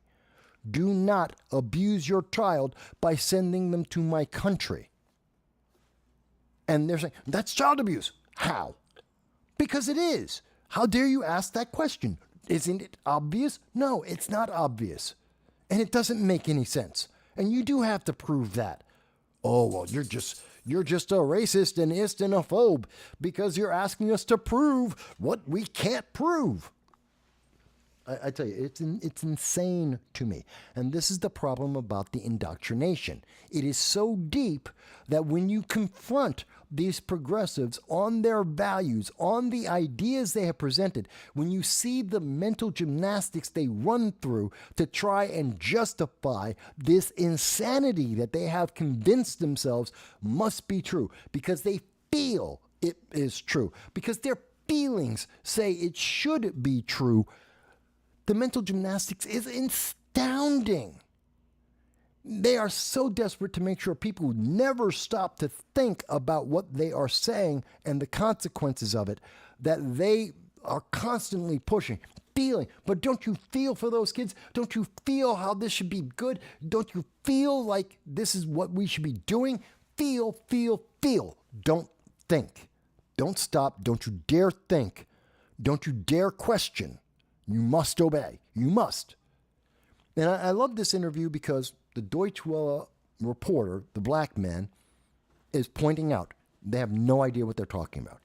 No idea. You will never see that interview on CNN. You will never see them have a similar kind of interview on MSNBC. You won't see that on ABC News, CBS. You won't hear about that in the New York Times. They are going to never, ever have that kind of conversation on American news media. How dare you credibly question the consequences of whatever it is that the progressives are saying. They are on the left. They must be right. You don't dare question that. But you should, because they have no idea what they're talking about. They have no way to verify what they've said. They never do. And that's what I find interesting about that. But let's move on a little bit.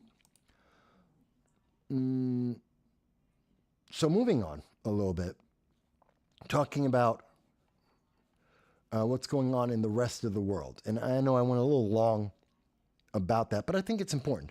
I mean, we're talking about kids. We're talking about the rights of children, their safety.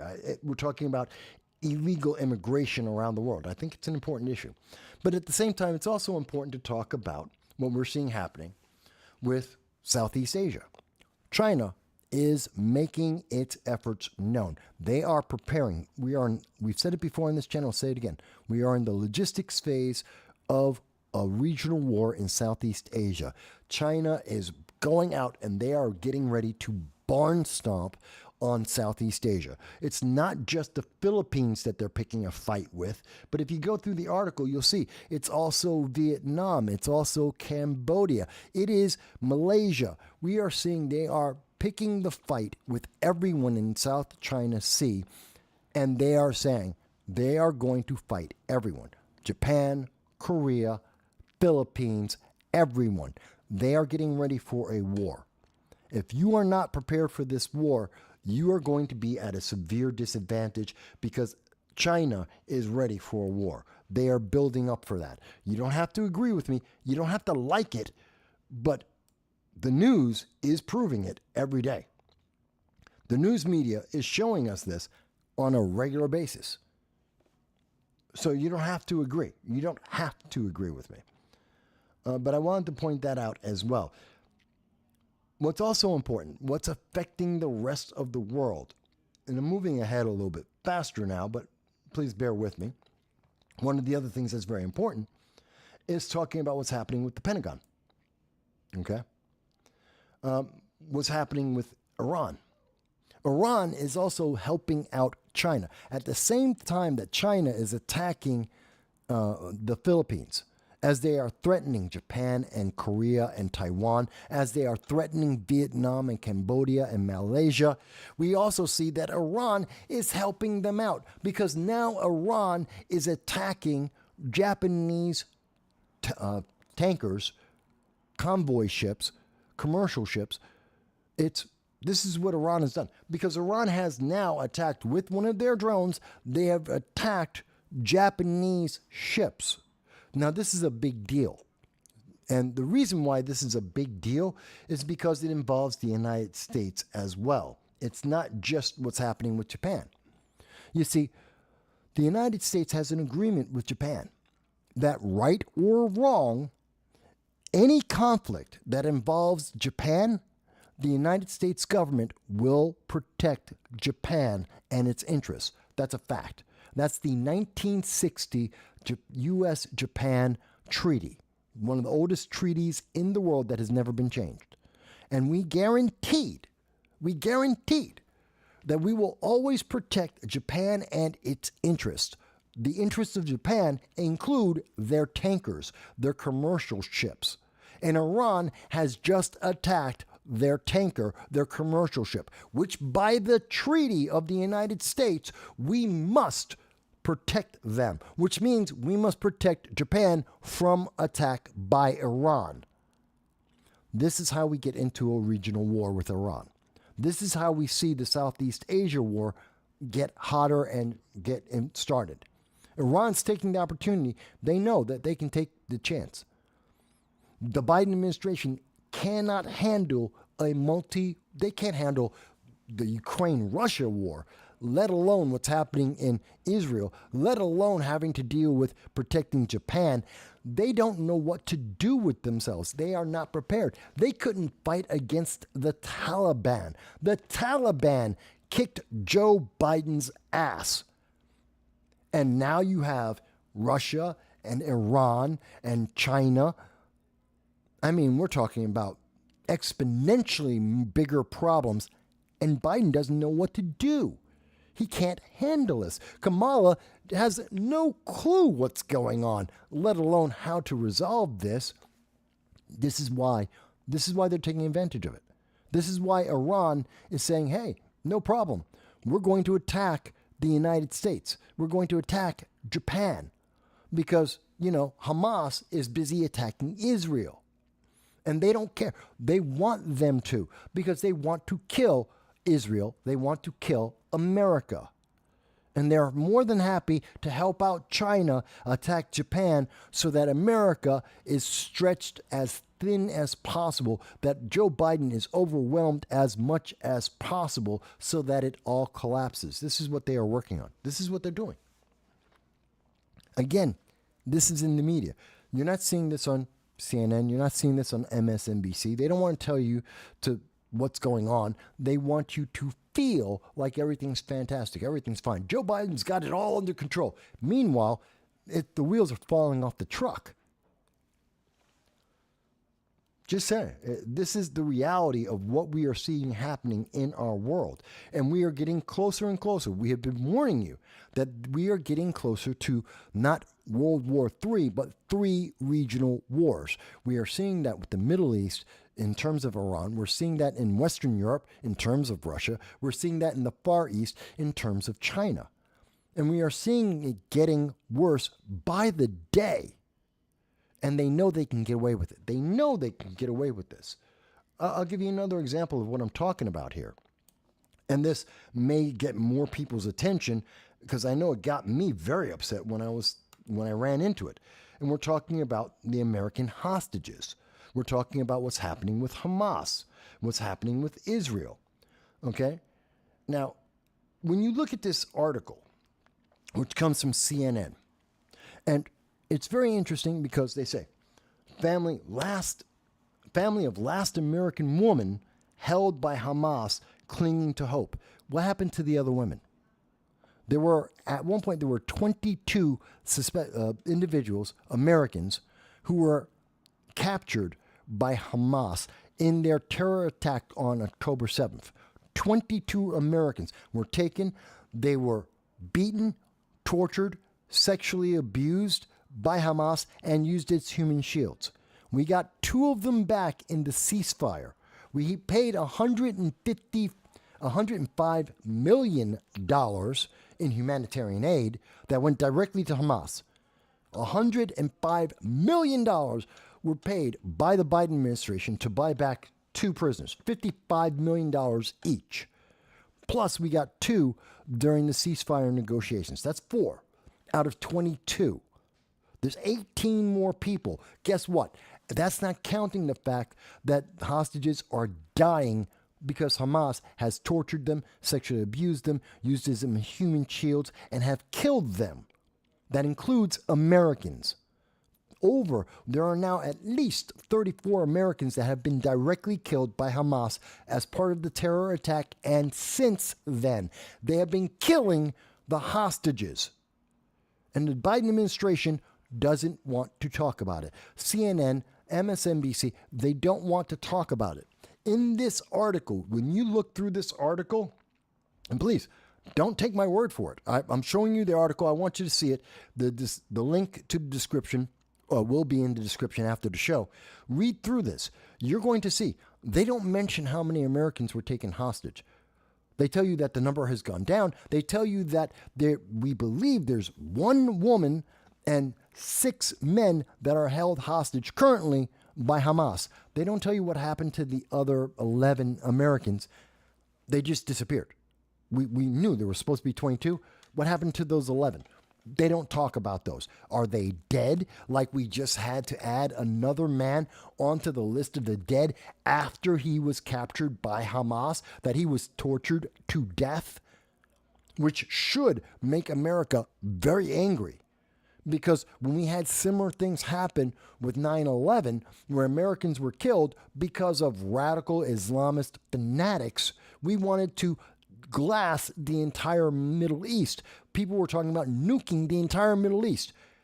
Well, they're killing Americans right now. They're killing Americans as hostages and human shields, and you're being told by Harvard and Cornell University that's a good thing. They're telling you it's okay. Do you understand how crazy this is? Let me go on. If you go through this entire article, and I believe it's down here in the bottom, they tell you that there is somewhere between 5 to 10 hostages that remain.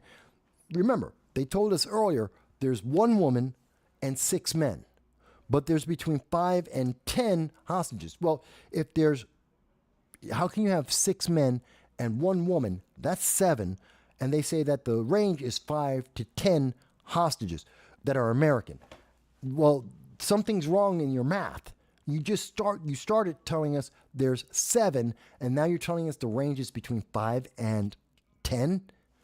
I don't understand. The math doesn't make sense. You're not supposed to think about this. Move on. It's okay. Hamas aren't the bad guys. It's got to be Israel. That's what they want you to think. Oh, don't worry. Joe Biden's done a great job. He got all the women home. No, he didn't. What happened to the 11 hostages that suddenly disappeared in the math that no one wants to talk about? That's just the Americans. What about the Brits? The Brits have 17 individuals just disappeared.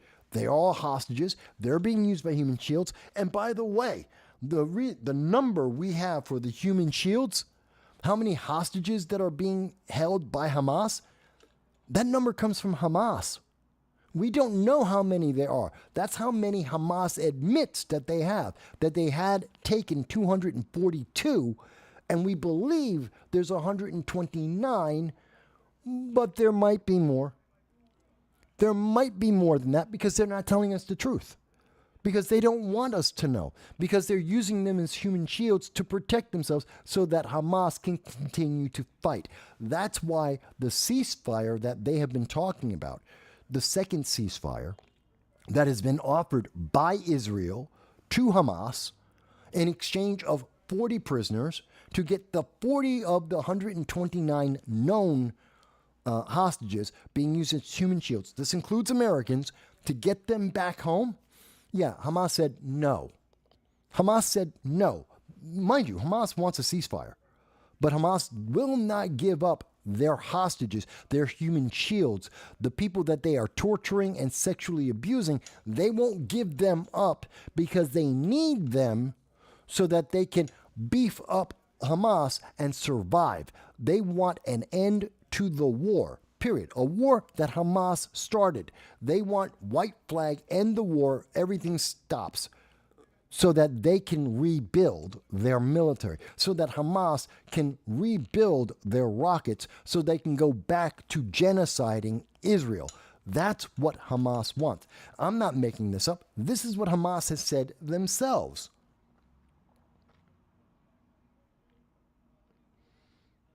Travel agent Advent, I'm going to get to you in 1 second.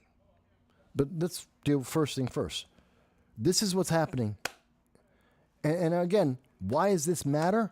Well, number one, Americans have been killed. Americans have been kidnapped. When Americans were kidnapped in the 1980s in Iran, America wanted to go to war. When Americans were killed because of fanatical religious zealots, America wanted to go to war. And we did go to war. Decades worth of war. We've killed tens of thousands of people and spent billions upon billions of dollars because they killed Americans because we were hyperreactive. Good, bad, or indifferent, that's what we did. And you're telling me now that Americans are dying. Joe Biden doesn't care. News media doesn't care. News media does not want you to realize that Americans are being tortured, and Hamas doesn't care. Neither does the Biden administration. You don't hear Joe Biden saying, give us back the Americans. When was the last time you heard him say that? When have you heard since October 7th that Joe Biden says, give us all the Americans, the ones that are alive, the ones that are dead, give us our people or else? Have you ever heard Joe Biden say that? You haven't. Not once. Not in any speech ever. You have heard Joe Biden say, we must give humanitarian aid to the very criminals that killed and captured Americans. He wants to give aid and comfort along with Harvard, along with Cornell University, along with Binghamton University. They want to aid and comfort the people who captured and killed and sexually abused American citizens. They want to take your money, hundreds of millions of dollars of your money, to give it to Hamas. But they don't want this. They don't want any of the hostages back. That doesn't make any sense to me. And when I hear people like Travel Advent who says, well, Joe Biden's going to be on Mount Rushmore because he's such a great guy. He's going to win 2024. He's also the one who abandoned Americans. He's the one who's allowing women, American women, to be sexually tortured as we speak. And he wants to give them more money and more support so they can do that even more in the future. Do you understand this is what you are standing for? That this is what you are supporting? Advent, do you understand what you are supporting? The consequences of this? Because it doesn't end here. Every nation in the world is watching Joe Biden say, he went to Afghanistan, abandoned 5,000 Americans there, and gave billions of dollars of weapons and ammo and money to the Taliban. He went to the Ukraine, gave the government there billions and billions, $100 billion, or well, actually over $170 billion in aid, and abandoned 10,000 Americans in that country. In the Sudan, where we give hundreds of millions of dollars of aid every year, in the Sudan this year, in April, Joe Biden actively abandoned 15,000 Americans. This is a fact. April of 2023, abandoned 15,000 Americans and told them, figure your way out home. You figure it out on your own. And left them there to this day. The world is watching. The world is very aware. Biden can't fight. He doesn't want to fight and he can't fight. And the news media knows Joe Biden can't fight, he won't fight, and they will hide this from the American people as much as they can because they have to get through the 2024 election, because they need to fortify the 2024 election like they fortified the 2020 election. This is what they are doing before your face. Because you're not supposed to ask a question. You're supposed to just obey. You're just supposed to accept it. It's like Thomas Sowell said at the very beginning of the show. We showed you that they must be right, of course, because they will never explain how they are right or show you that they are improving things. The burden is on everyone else, and everyone else is the bad guy. Yes, Happy Life, I agree with you. Biden is even worse than Obama. He really is. He really, truly is. And I'm just showing you. Think about what's happening to the American hostages and what's happening with Hamas. Biden wants to give Hamas your money. He's not even asking for our people back. He isn't even trying to get our people back. You want to see the Americans rescued? You want to see the Americans returned back home? Go to Thailand, get their prime minister, and have him negotiate for the Americans. I'm not kidding. I'm not joking about this. I'm being absolutely dead serious. He was able to get 17 Thai nationals released from Hamas.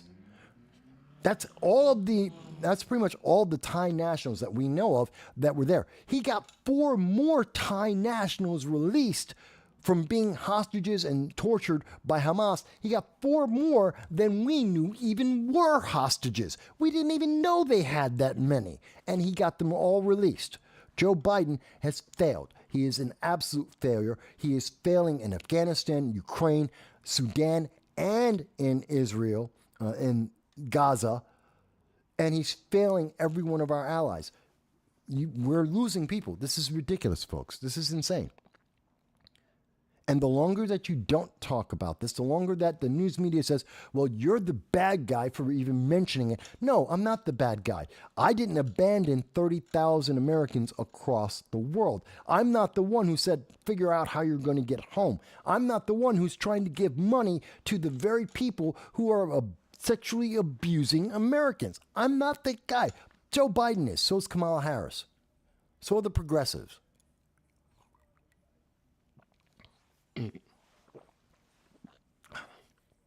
Let's go on. So, moving on. And when I say that Iran did this on purpose, yes, I see you, Kat. I said, yeah, I'm going to be for a while. Iran, when I say that Iran has been doing this for a little while, that Iran is absolutely doing this on purpose, that Iran is using this as a weapon against the United States and our allies, I want to be very clear that I'm not making that up. Here it is right here in black and white. Folks, I don't know how Muslims celebrate Christmas. And I hope they're having a great Christmas, however they celebrate it. I don't know. But I can tell you that the Ayatollah is spending his Christmas and the New Year. His answer is get away from Israel. America, fight America. That's what he's looking to do. He's looking to attack ships. He's looking to try and draw America into a war. He's more than happy to do that because he wants to kill America and he wants to kill Israel. And he's trying to get everyone in the Middle East to join him. He's trying to build up his power in Africa and in the Middle East to be able to attack America. There it is right there. This is coming from the Hindustan Times. He's telling you directly that he wants to attack America, and he will attack America's allies if he cannot attack Americans directly. And he's more than happy to support Hamas as they sexually abuse Americans. This is why this is an American issue. This is why America needs to be involved. This is why we need to fund this. We are involved. It's our people. That's why we need to be involved in this. That's why this is a preeminent issue. That's why this is more important than Ukraine. Americans are held hostage right now. We need to really talk about this because Iran didn't forget. Iran knows that Americans are being held hostages. They know that Americans are dying in captivity. And they know sooner or later someone's going to remember that. They know that sooner or later there is going to be an American president, there are going to be American leadership that are going to remember that Iran and Hamas were killing Americans as they sexually abused and tortured them as human shields. Someone's going to remember. They know that. They want this war. They're acting as fast as they can while they still have a Joe Biden who is so desperate for re-election that the news media is hiding all of this from the average American. Okay. Let me move on. Let me move on a little bit. And I tell you, they want you to think that Joe's empathetic about all this. They really do. They want you to think that Joe Biden feels so bad. He's so sad. Joe Biden's like, he's heartbroken that Americans are dying as human shields, that Hamas is killing Americans. He's heartbroken that Americans are being killed by Hamas. Don't be heartbroken. Be vicious. Stop them. Don't give them more money. Don't negotiate. Tell them that you will blow up all of the Gaza Strip if the Americans aren't released. Period. Point blank. Because being heartbroken isn't getting anyone home. That's just the fact. That's just the reality. People may say, Mike, you're just so mean. Maybe, but I'm not wrong. I'm not wrong about that. Let me see.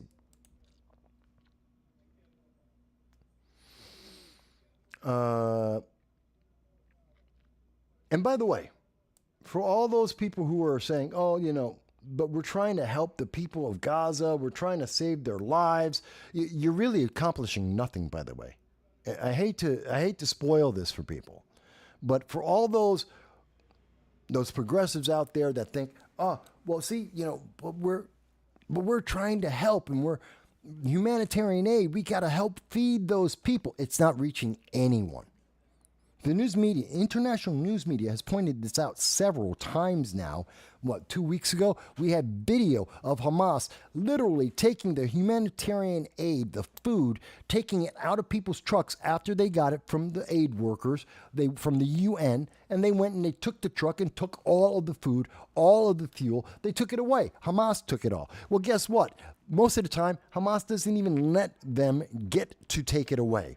As in this article, we are seeing Hamas is directly taking all the humanitarian aid. They take the food, they take the water, they're taking the fuel. They're taking it and they're giving it to their fighters so that they can continue to fight Israel, the United States, and any and everyone else who doesn't believe what the Ayatollah believes in Iran, that they are continuing to fight a war. This is yet another news media source, internationally credible news media source that is telling you are not, if you are giving money to Hamas, if you are doing this whole pro-Palestine movement thing along with Ilhan Omar and Rashida Tlaib, you are helping to kill people.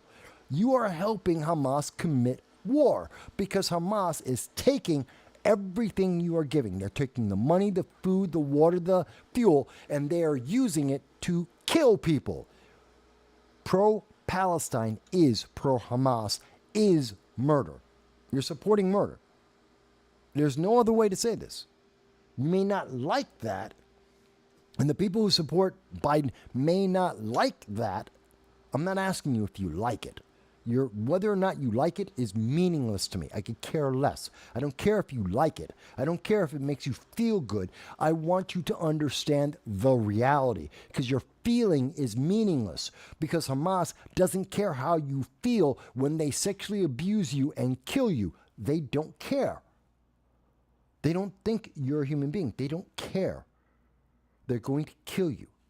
This is what you are funding. When you fund Palestine, you are funding abject, senseless murder.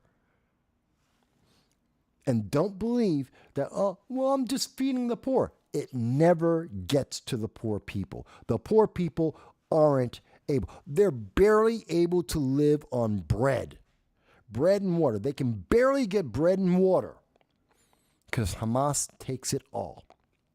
So don't lie to yourself to say, I'm just funding Palestine. No, you're not.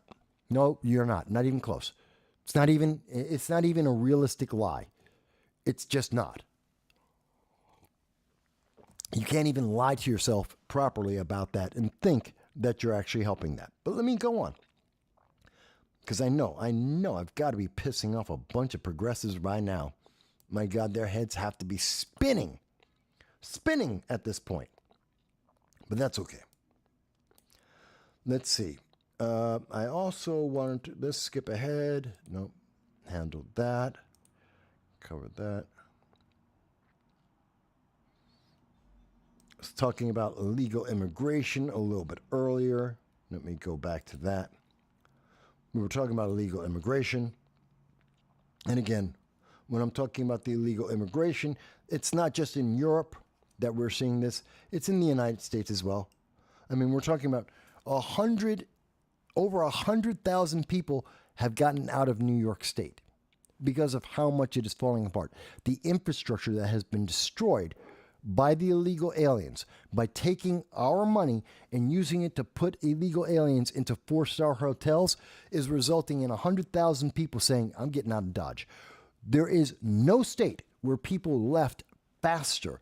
There are no state where more people got up and got out because it's all falling apart around them. The next one of the top states, California, right behind right behind New York, in the exodus, in people getting out of Dodge. People don't want to be progressive. People don't want to live around progressives, and even progressives don't want to be in progressive states because it's all falling apart. Because you can't support this. It doesn't work. Not on the macro scale, not on the micro scale. It just doesn't work. That's just a fact. All right. So it's about 2 hours in, and hang on. Before we get to Trump, and I'm going to start talking about Trump in just a second. In just a second, I'm going to start talking about the Trump debacle in terms of the ballot. Whoops. That is, if I can fix what I'm doing with my computer here. Come on. There we go. I did want to point out the insanity that we are seeing. What is going on? Come on. What is going on my computer? Come on. There we go. I do recommend people check out the Liberty First Foundation on Friday, the roundtable that we have every week. In part, we were talking a little bit about what I'm about to talk about in terms of the ballot with Colorado, the impact that it's going to have on you and everyone else. But also, we were also talking about the blatant racism that we see happening. Like when this CEO decided that they wanted to freeze and control hiring white men. Think about this. If you just change one word in that title, if the title read, Top Insurance CEO announces that black men, new hires, must be personally signed off by herself as part of the firm's DEI. Imagine that. Imagine if you wanted to get hired, she had to personally make sure that every black man was okay or every woman was okay. Imagine if you were singled out that, oh, everyone else, yeah, they can just get hired. They go through the regular hiring process. But because you happen to be black, because you happen to be a woman, because you happen to be trans, you have to go through an extra level of training and inspection. You have to go through an extra approval. You are different. You have to be special. We would call that absolutely racist. That would be ist and phobe, and it would be illegal. But it's happening to white men, so it's okay. No, it's not okay. It's racist and still racist, sexist, ist, and phobe. It still is. Just because it's happening to white men doesn't stop it from being that. I understand that progressives want it to be that way because they want to do that. They want to be racist, and they are justifying their racism and their sexism. But that doesn't mean it's not racism and sexism. It just means that they're justifying it in their minds, and you're not supposed to call them out on that. Well, guess what? We should. Because when people stop calling out racism and sexism, we get 1930s Germany instead of any other part of the world. So I did want to bring that up. And I do invite people to check that out on their own and check out the Liberty First Foundation. I think that was a very good item. Okay, so let's talk a little bit about what happened with Donald Trump. Let's talk about what we see this week with Donald Trump and the ballot, the Colorado ballot. Remember, this is coming from the left, the very same left that believe that you have to prove yourself innocent. Not that you are innocent, but you have to prove yourself innocent. That they have the right to grant rights, that government grants you your rights. This is the progressive democratic ideology. We know this because this is what Nancy Pelosi said, that the government is granting you the right to defend yourself. No, the government doesn't do that. That's not what the Constitution says. That's not what the United States government stands for. That is a perversion of our legal system, and that is turning our legal system into, or American system, into a autocracy. It is the way you create dictatorships. It is evil. It is a perversion of the American system. And that's what Nancy Pelosi told everybody. She also said that you have to prove your innocence. No, that's not. For those who are not Americans, that's not how our system works. We are innocent until proven guilty beyond a shadow of doubt. If there is even a shadow of doubt, you're supposed to be innocent. But not according to progressives, not according to Nancy Pelosi. If you have not done what was approved, if you have gone off the reservation, if you have done something that they didn't okay first, then you must be guilty until you can prove yourself innocent beyond a shadow of doubt. And they always have doubt. They always disagree. You will never convince them they're wrong. It goes back to the woman, the pansexual woman we were talking about earlier today. What happened? Oh, the husband must be the problem because he didn't change. She's fine. He has to prove why he is okay being a straight man, because that's the problem. He's a straight man. He didn't change. And she's got an issue with that. So it's his problem. Same thing that we see here with Nancy Pelosi. Oh, you've got to prove that Trump is innocent to me. No, I don't. Trump is innocent by birthright, by existence. You have to prove that he's guilty. Oh, but they can't, because they've tried. And every time they tried to prove him guilty, they fail. Oh, I see. So you can't get what you want, so you're going to try and convince people that they're wrong, not you're wrong. That's what Nancy Pelosi has done so far. Okay, then let's really get into this.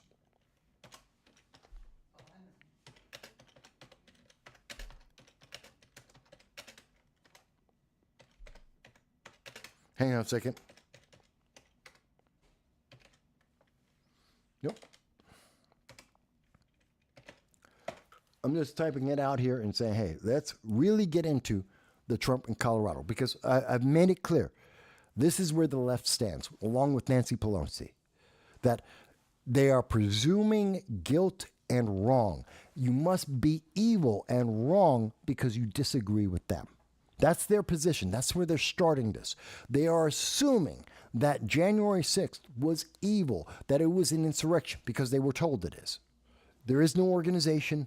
There was no group that organized this, even though they want you to believe there is, even though they feel like it must have been organized because they would have organized it. I mean, Antifa's organized, so January 6th must have been organized. No, that's not how it worked. I understand that's what the left would do. That's not what we see in reality. And so, since January 6th must be about an insurrection, because that's what the left would do.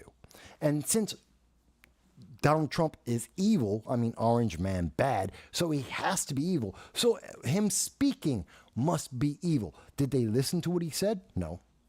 Did they actually go back and read the transcript or look at the video and hear what he actually said? No, they didn't. They heard it chopped up. They heard other people's feelings about what Trump said. They know what someone on CNN felt like in hearing what Trump had to say, but they didn't actually look what he said. It's not that it wasn't available, it's they don't care because they're going off of feelings, someone else's feelings, and that's their feeling too. So Trump must be guilty of a crime on January 6th, even though there is no crime. He has never been charged with that crime. He has never been convicted of a crime. There is no crime. Period. That is a fact. Whether or not the left likes it, it is fact.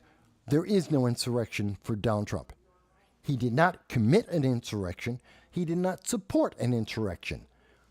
That is fact. And in the United States, you have to prove beyond a shadow of doubt that he did.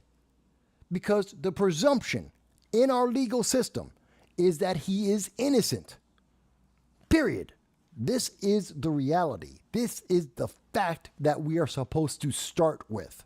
Except the left doesn't like that because they feel like he has to be evil. He must be Orange Man bad. Why? Because they were told he's Orange Man bad. Not because they can't point to, here's him saying that he's being evil. They can't say, here's his attack, his attempt to take over the world. They can't show you that because it doesn't exist. This is in their minds. This is the way they are interpreting it. This is the way that they hear it. This is the feeling in their echo chamber, but it's not reality. Like Nancy Pelosi when she says, oh, you have to prove yourself innocent. No, I don't. You have to prove me guilty. That's the reality. But the feeling is that you have to prove yourself innocent. They want to change the way you think. But in changing the way you think, they change America. It's no longer a land of freedom. It's a land of slavery. You will be the slave. You aren't human. Humans get rights. You're not a human. That's why you need DEI. So let's go on with that. Let's really think about that for a little bit. And I'm pretty sure I got kicked off of almost all of the social media sites in the conversation so far. It's kind of funny. And I know some people are going to dinner and some people are watching football, but it's just interesting. So we know what Nancy Pelosi had to say about this. And it's kind of funny because that's what Joe Biden had to say about this as well. Joe Biden had a very similar point of view as brought up by Simon Atebe, who is an African reporter, which the White House does not like. The White House is absolutely racist against Simon Atebe. They think they do not want him to speak. They don't want you to speak. But when they do speak, what do we hear? We hear things like what Joe Biden said, that Trump is an insurrectionist. I'm sorry, he's not. That Trump committed the crime. He didn't. And Joe Biden loves to say, you saw it. What we saw and what we read if you actually paid attention, if you actually looked at what he said and what he did, nothing that the Democrats and the progressives are saying makes any sense. Nothing that they say is backed up by truth. There is no evidence of it. But the left doesn't need evidence. The right does. The left, the progressive movement, doesn't need truth. They need you to prove yours. That's always the pressure is on us. Joe Biden says, go ahead and look at it yourself. You'll see he committed an insurrection. He didn't. You'll see he supported insurrection. He didn't. That's why they can't show you the words. They can't point to it. It's why they don't even try. Because there is no proof. Now, the reason why I'm going through all of this, it's very important. It's very important to go through all these little details of how the left is looking at this, how the left-leaning media is trying to phrase this, to create this feeling inside of you, a feeling of doubt, a feeling of negativity, a feeling of rejecting of Donald Trump. He's got to be Orange Man bad. They need this to be there because the moment any facts show up, their whole argument fails. Everything falls apart. It falls apart so badly that even fellow Democrats know that they are wrong. That even Democrats know that they have failed and that they are just making it up. That this is just pure propaganda. It has nothing to do with reality. And you say to me, Mike, but how can you possibly say that? That can't be the truth. Okay, I will prove that it is the truth. First of all, I want to point out that, where is it? I have it here. Where is he? Not RFK. I have Newsom. I have an article here. There it is. I have a lot of articles that I go through, folks. I go through probably 30, 100 articles before I do the show to show you just the small version of the things that I've been researching throughout the week. So sometimes I lose track of the ones I want to talk about. So this isn't just me saying this. Besides the fact that in the courts in Colorado, There was the Colorado Supreme Court, which is not the Supreme Court. It's the Colorado Supreme Court. They like to say Supreme Court because they want you to think, well, this is the nation. This is the government. This is absolute. The Supreme Court said that Trump is an insurrectionist. No, they didn't. Colorado Supreme Court, which is nowhere near the Supreme Court of the United States, said that they have a feeling, but their feeling is wrong. And it's not just the fact that out of the 7 Supreme Court justices of Colorado, all of them Democrats, all appointed Democrats, that 3 of those Democrats said, this is insane. Trump didn't do anything. There is no crime. We cannot punish Trump for something he didn't do, that he's not convicted of and he didn't do. You cannot just make it up. Not only did the 3 out of the 4 justices say that, and they're all Democrats, Gavin Newsom, the governor of California, the capital of the progressive West Coast of America. Gavin Newsom, the hopeful 2028 candidate for the presidency of the Democratic Party, a progressive, straight up and down. Gavin Newsom is even telling people, no, this isn't real. That they took Trump off of the ballot in Colorado because feelings, and that it's not legal, and it's wrong. Even Gavin Newsom will point this out. Even as the rest of his state is saying, well, we got to do the same thing. We have to throw Trump off of our ballots for the same reason, which doesn't exist. There is no there. There is no substance. There's only feeling. And feelings aren't crimes. You can't punish people because of your feelings. Progressives want to punish you because of their feelings. They want you to be enslaved because of their feelings.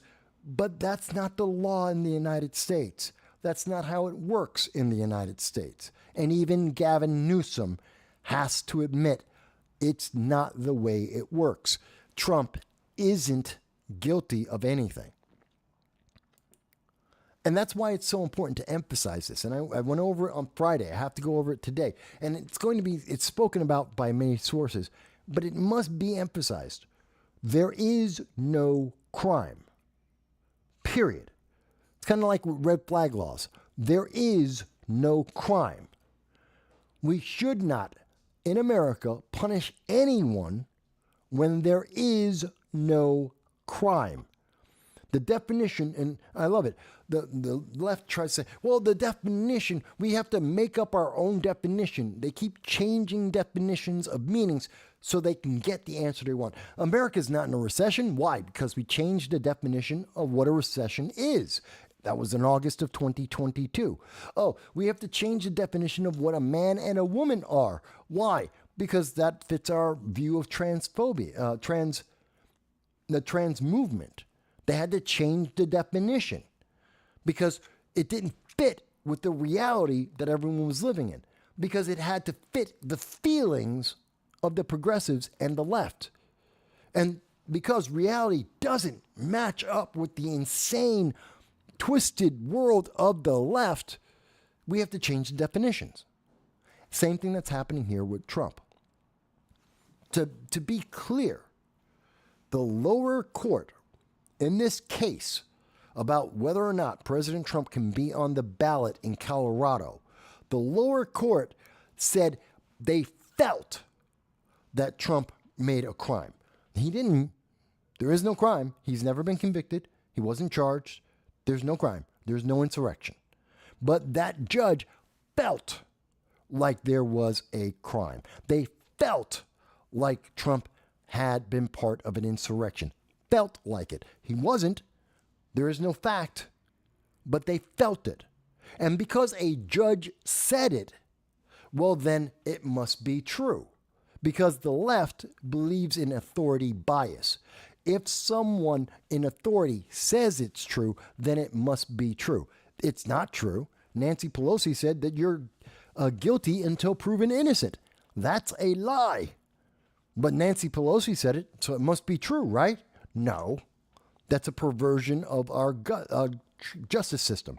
The same thing here. Just because a judge said they think, that they feel like President Trump is guilty of insurrection does not make him guilty. Whether or not you think Trump is guilty of insurrection doesn't matter. That's your feeling. I don't care what your feeling is. You can feel any way you want about this. It is meaningless. Was he charged with a crime? No. Was he convicted of the crime? No. No matter how you feel, the fact is he has not been charged or convicted of a crime of insurrection. Therefore, he cannot be punished by being taken off of a ballot because of that. And that's the part that they're trying to cement in here. And this is all happening. The entire reason why we're even having this conversation in Colorado or California or New York State and Maine and Maine as well. Why are we having these conversations? Because they want to print the article, Trump is guilty. That's it.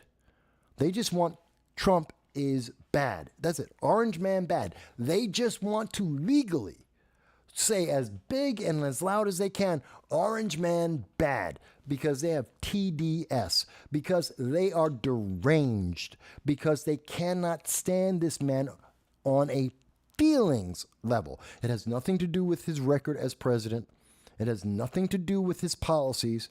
It has nothing to do with what's the comparison between Trump and Obama or Trump and Biden. Has nothing to do with that. It has only to do with they have a feeling given to them by other progressives, and therefore they must have that feeling too. Therefore, everything in the world must support that feeling, and they will change everything to live up to that feeling, to justify that feeling. They do it for the trans movement. They do it for men and women and equity. They change it all. They will change any and every definition and every fact that they can to support what cannot otherwise be supported. That's the reality. That is ultimately, the end of the day, the fact. And that is exactly what is going on with Colorado. And that's what Maine and California are trying to jump on. See, and the answer is Maine and California, what they're going to say, and New York State, they're going to say, well, because Colorado kicked Trump off, we will kick him off. We will kick him off in support and under the same ruling. Mind you, they will never provide proof themselves either. The proof doesn't exist. They're not going to even argue that. They're going to say, oh, well, since Colorado did it, we can do it too. States' rights. If one state does it, we can do it too. Mind you, they don't want that in any other aspect of the world. All states are individual until it's something they want. And what they want is to get Trump off the ballot. So they're going to copycat. They're not going to say anything different. They're going to say, since a judge said so, then we're going to say it too. We will do what the judge says. But the judge said, here's my feeling. Now, I understand. They wrote it very legally. They used the legalese, the lawyer speak, to write that out. And they were very smart because they knew what they were writing. They knew most people wouldn't get it. But essentially, the judge said, I feel Trump is a bad guy. Orange man bad. That's what they said. It's that simple. It is that vacuous. There is no substance. It is like every other progressive policy, everything that we hear from the progressive movement. It is vacuous. It is empty at its core. There is zero substance to this. It might as well be the Rebel Moon movie. There is nothing to it. It is empty. It is a hollow shell. It is corrupt and rotten. If anyone disagrees with me, I'd love to hear why. I would love to hear from anyone on the left. any progressive, any Democrat who says, Mike, but you don't understand, please. I would love to hear. I've seen every single argument that has come from the left so far trying to support what's happening in Colorado. And every single one of them is trying to say, yeah, but the Supreme Court, no. The answer is, this starts with, a judge said, I feel. That's where we start. That's the core. That is the problem. Because we are punishing people because a judge had a feeling. That's not law. That's not the United States system. No matter how much the progressives may want it to be, no matter how much they dream about it being there, that isn't the system. Now you're going to say to me, now with all that said, with that reality firmly in your grasp, knowing that this is a fever dream of progressives, it has nothing to do with law. It has nothing to do with right and wrong. It has nothing to do with America. This is a passionate fever dream of people who say orange man bad, progressive. That's it. This is their insanity. Understanding that, here's the other thing. It doesn't matter. Now, I know there's going to be people who look at this at some point and go, what do you mean, Mike, it doesn't matter? It's meaningless. At the end of the day, this has absolutely no meaning to it. It is purposeless. It is all, the only reason why they are doing this is so that they can actually have the headline and tell people, orange man bad. That's it. They just want the headline because they think that if they put in the headlines, orange man bad, that Republicans won't show up and vote, that they're going to be discouraged, that people who are independents will be discouraged and they won't show up and vote. It's not that they think people are going to vote for Biden because of this. It's not because they're appealing to Biden, to Trump voters to switch and vote for Biden. That's not what they're looking to do. That's never been what they're trying to do. Let's take a look at this. See, going back to 2016. In 2016, Colorado went to Biden. It's a blue state. And they voted for Biden, not for Trump. Excuse me, that was Hillary. In 2016, they voted for Hillary in Colorado. Blue state. They don't want anyone except progressive Democrats. Fantastic. Looking at 2020, taking a look at that election and how we saw the same thing. What did Colorado do? Well, Colorado, in that election, in 2020, they voted blue again. And you're going to see this trend in California. How did they vote? Blue. How did Maine vote? Blue. How did New York vote? Blue. Do you notice the trend that's going through here? In each of these states, every one of these states that are saying we have to take Trump off the ballot, every single one of them is a Democrat stronghold. No surprise. The fact that they're saying this, they're not trying to convince Republicans.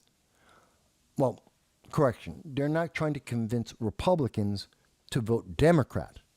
They're trying to get them to not show up. They want you to feel like it's already over. If Trump can't be on the ballot, then it's over. If you can't write his name in, it's over.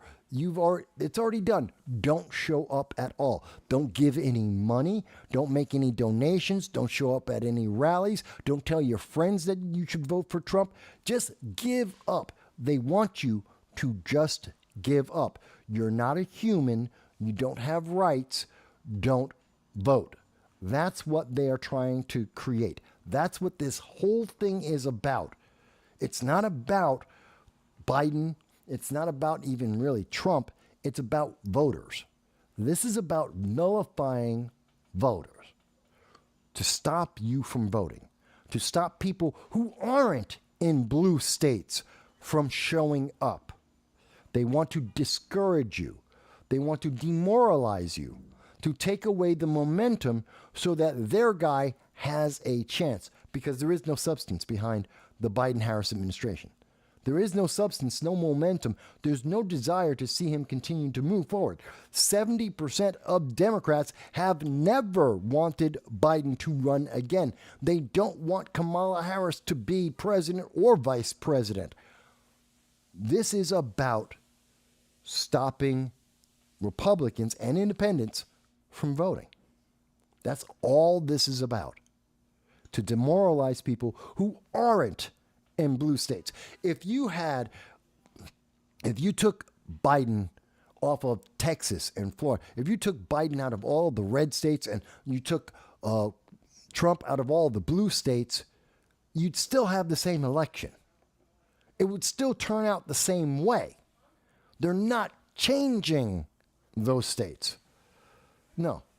This is about the people who aren't in the red or the blue states. This is about they're literally trying to go after everyone who's in the middle. Mike Bowie says, good point.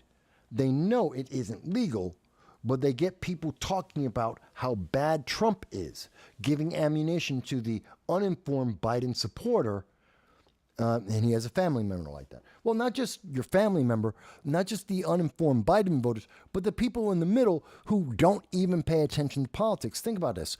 Everyone knows right now we are in the middle of the political season. Political junkies pay attention to that. The average person in America doesn't pay attention to an election until September 1st of every year, right after Labor Day. That's why you see all the commercials come out. Now, yes, there's always the political parties. There's that 10%, roughly about 10% of all voters are party voters. They're Republicans or Democrats or Libertarians or conservatives, and they vote in their parties. They have their primaries. That's about 10% of the total. The general public votes and only pays attention to politics and elections from September to November. That's it. That's your window. September, October, November. That's it. You only have two months and a week to win an election. Everything else is about raising up money and support so that you can run your commercials for 2 months and 1 week. That's the elections in the United States at this point. That's all it's about. And that's what this is about. That they are trying to drop down the number of donations that are going to go to Trump, that are going to go to RFK Jr. They're trying to shrink the number of people they need to show the ads to be able to win in that 2 month, 1 week window so that they can win in November. That's what they're trying to do. A lot of people don't think about that. They don't realize that's what the elections are really all about. It's about the ads for 2 months. That's it. Because people in the middle, 40% of Americans, literally 40% of Americans are defined as independent or in the middle. That means that includes, of course, people who are like the Green Party. That includes people like the not the Democratic Socialists of America, but the Green Party would be in there. Libertarians would be in there. Conservatives would be in there. Believe it or not, that's the middle of America. Those are some of the groups in there. Those are the independents that don't have a party affiliation. These are the people they're trying to convince. They're not trying to convince the never Trumpers. They're already never Trumpers. That's California. That's New York. That's Maine and Colorado. They're never Trumpers. They're not changing. No one was trying to get their vote. Trump isn't going out and doing rallies in Colorado or in California. It doesn't care. Does not care. No one's doing that. But they are trying to target the Midwest. They are trying to target the swing states. That's who this is all about.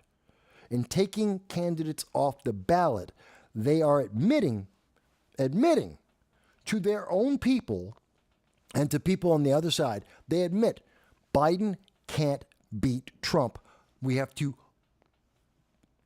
unbalance the scales, that they have to artificially change the election because they know they're going to lose. They know that the average person will look at it. The average person in the middle is going to look at Trump and they're going to look at Biden and they're going to say Biden fails because Biden is a failure. His policies have failed. His international actions have failed. He has abandoned 30,000 Americans.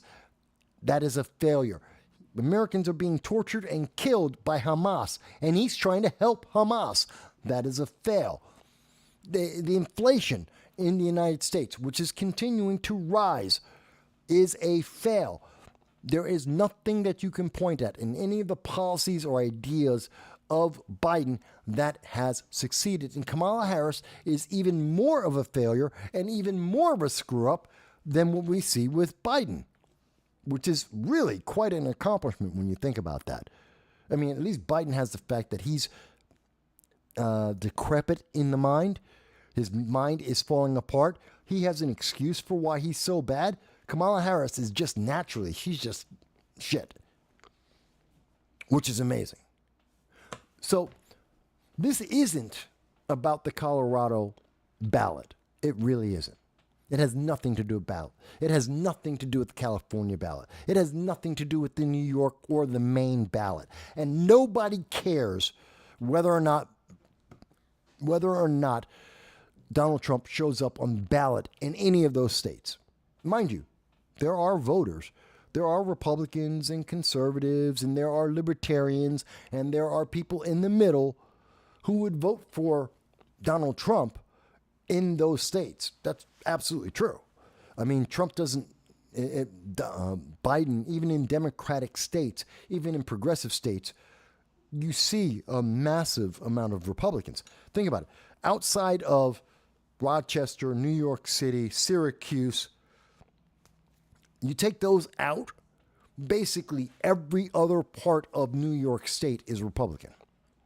Literally. Other than the big cities, the rest of New York State, roughly about 58 out of the 62 counties, well, it's not quite right. About 48 out of the 62 counties of New York State are all Republican. They all vote red. They lean red. But you go into New York City, Albany, Syracuse, Rochester, well, then it suddenly becomes blue because they have stupid numbers of people. Out of the 19 million people left in New York at this moment, as we continue to lose people, of those 19 million in the state, New York has what, 6, 7 million? It's the largest single population center in the entire state. And that's a problem. And that's the problem. So let me go into this even more. Because the consequences don't end with just the fact that it doesn't matter if Trump is on the ballot in Colorado, in California, in Maine, in New York. It doesn't matter. That will not change the 2024 election. Does not change it at all. But it does change the future. See, and this is the other aspect of it. They're trying to get people not to show up and vote. They're trying to demoralize you. They're trying to disincentivize people to go out and vote. But it's also a setup for the future. Because in doing this to President Trump, based on feelings, based on nothing but feelings, they are able to control who's in charge of the country going forward. The future, the precedent is set that as long as a judge has a feeling, you can be punished. See, if you actually look at the 14th Amendment, and you will see that insurrection and rebellion are the key. Read the 14th Amendment, Section 1. Before you get to Section 3, read Section 1, which highlights rebellion. What is a rebellion? Well, some people would define a rebellion as a protest. In particular, a protest like Antifa, where they burn down a city, they burn down buildings, where they attack the public, like we saw with the Progressive Leaders of Tomorrow, otherwise known as Plot, what we have seen from Indivisible New York, what we have seen by the Working Families Party, where we have seen these individuals and these organizations have gone out and in their, quote, protest, they have broken the law. They've destroyed property. They have attacked individuals. That's considered a protest on the left. Mind you, if the right did that, it's considered insurrection and riot. But when the left do it, it's just called a protest. So there's that. So there's a political bias and balance in there. So if you're on the left and you burn down a building, that's called a protest. If you're on the right and you burn down a building, that's called arson and insurrection, and that's the difference. And if you think I'm wrong, do you remember when CNN was live, and this was during 2020, and as they were reporting live to the public, looking directly in the camera is showing an arson in the background as the reporter says, it's mostly peaceful. Minus, the arson that was going on. Don't mind the arson. Don't mind the fact that the protesters set a building on fire. By the way, someone also died in that building. Don't worry about that. That's still peaceful. But if they were on the right, oh no, then they're prepping for war. It's ridiculous. And that's what they're setting up for the future. See, in 2028, now anybody that has a protest on the right can now be called a rebellion, and everyone on the right, since they've been in rebellion, and that is part of the 14th Amendment, they can be taken off the ballot because a judge feels like that happened. That's the precedent we have now set. That because a justice feels like you broke the law, that is the same as breaking the law. Because the left believes in accusation equals guilt. You've heard me say this many times on this program before.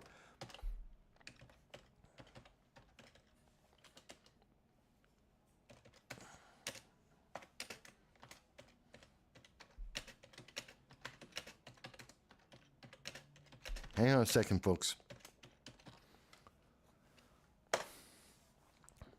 Accusation equals guilt is the mantra of the left. This is something they sing themselves to sleep with. This is what they live by. They live and die by accusation equals guilt. It's not true. It's not real. It's insane. But this is what they live on. This is what they die by. This is what they go off of. Accusation equals guilt. Every single time. And quite honestly, that is exactly what they're talking about with President Trump. Accusation equals guilt.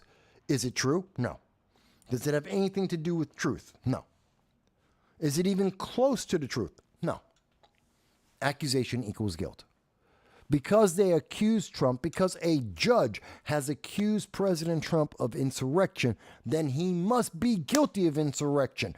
Because they accuse you of the red flag laws, of being a danger, then you must lose your firearm. Whatever they accuse you of, it must be true. The Me Too movement, same thing. Whatever the left accuses you, oh, you must be a racist, you must be a sexist. What was it that True Advent, what is that? Travel Advent called me? What did they say? That we had to be predators and picking on women because we were talking about a pansexual who says that their straight male husband is a problem because they won't change.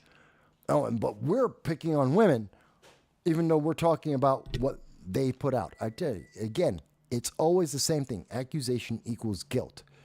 That's what they want you to believe.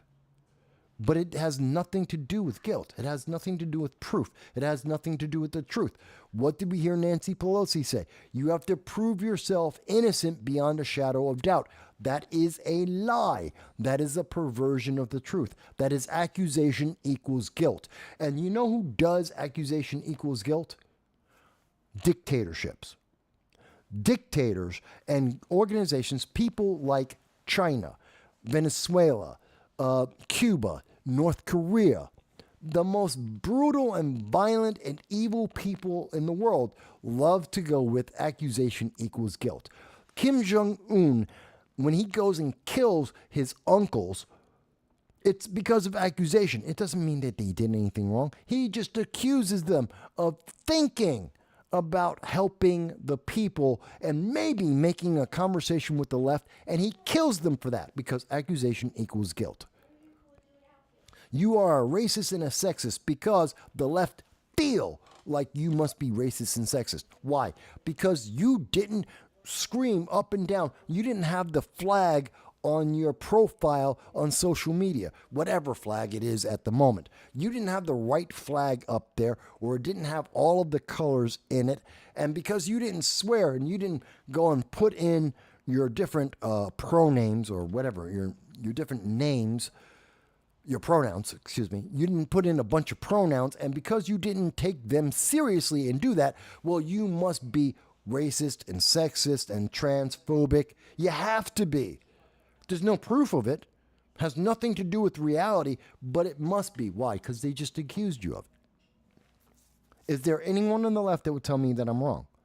When they look at the evidence, is there anyone on the left that will say I am wrong? Because, let me remind you, Gavin Newsom agrees with me. 3 of the 7 judges in Colorado sitting on the Supreme Court who were appointed by Democrats, those Democrats agree with me. They word it differently. The media tries and warps it even more, and they edit it even more, and you have to go outside the United States to hear the stories, but they agree with me. That should be amazing for people. It should really wake you up to where we are as a nation. That this is becoming the norm. 2024 will be this as well. I guarantee, no matter who wins in 2024, they're going to be impeached.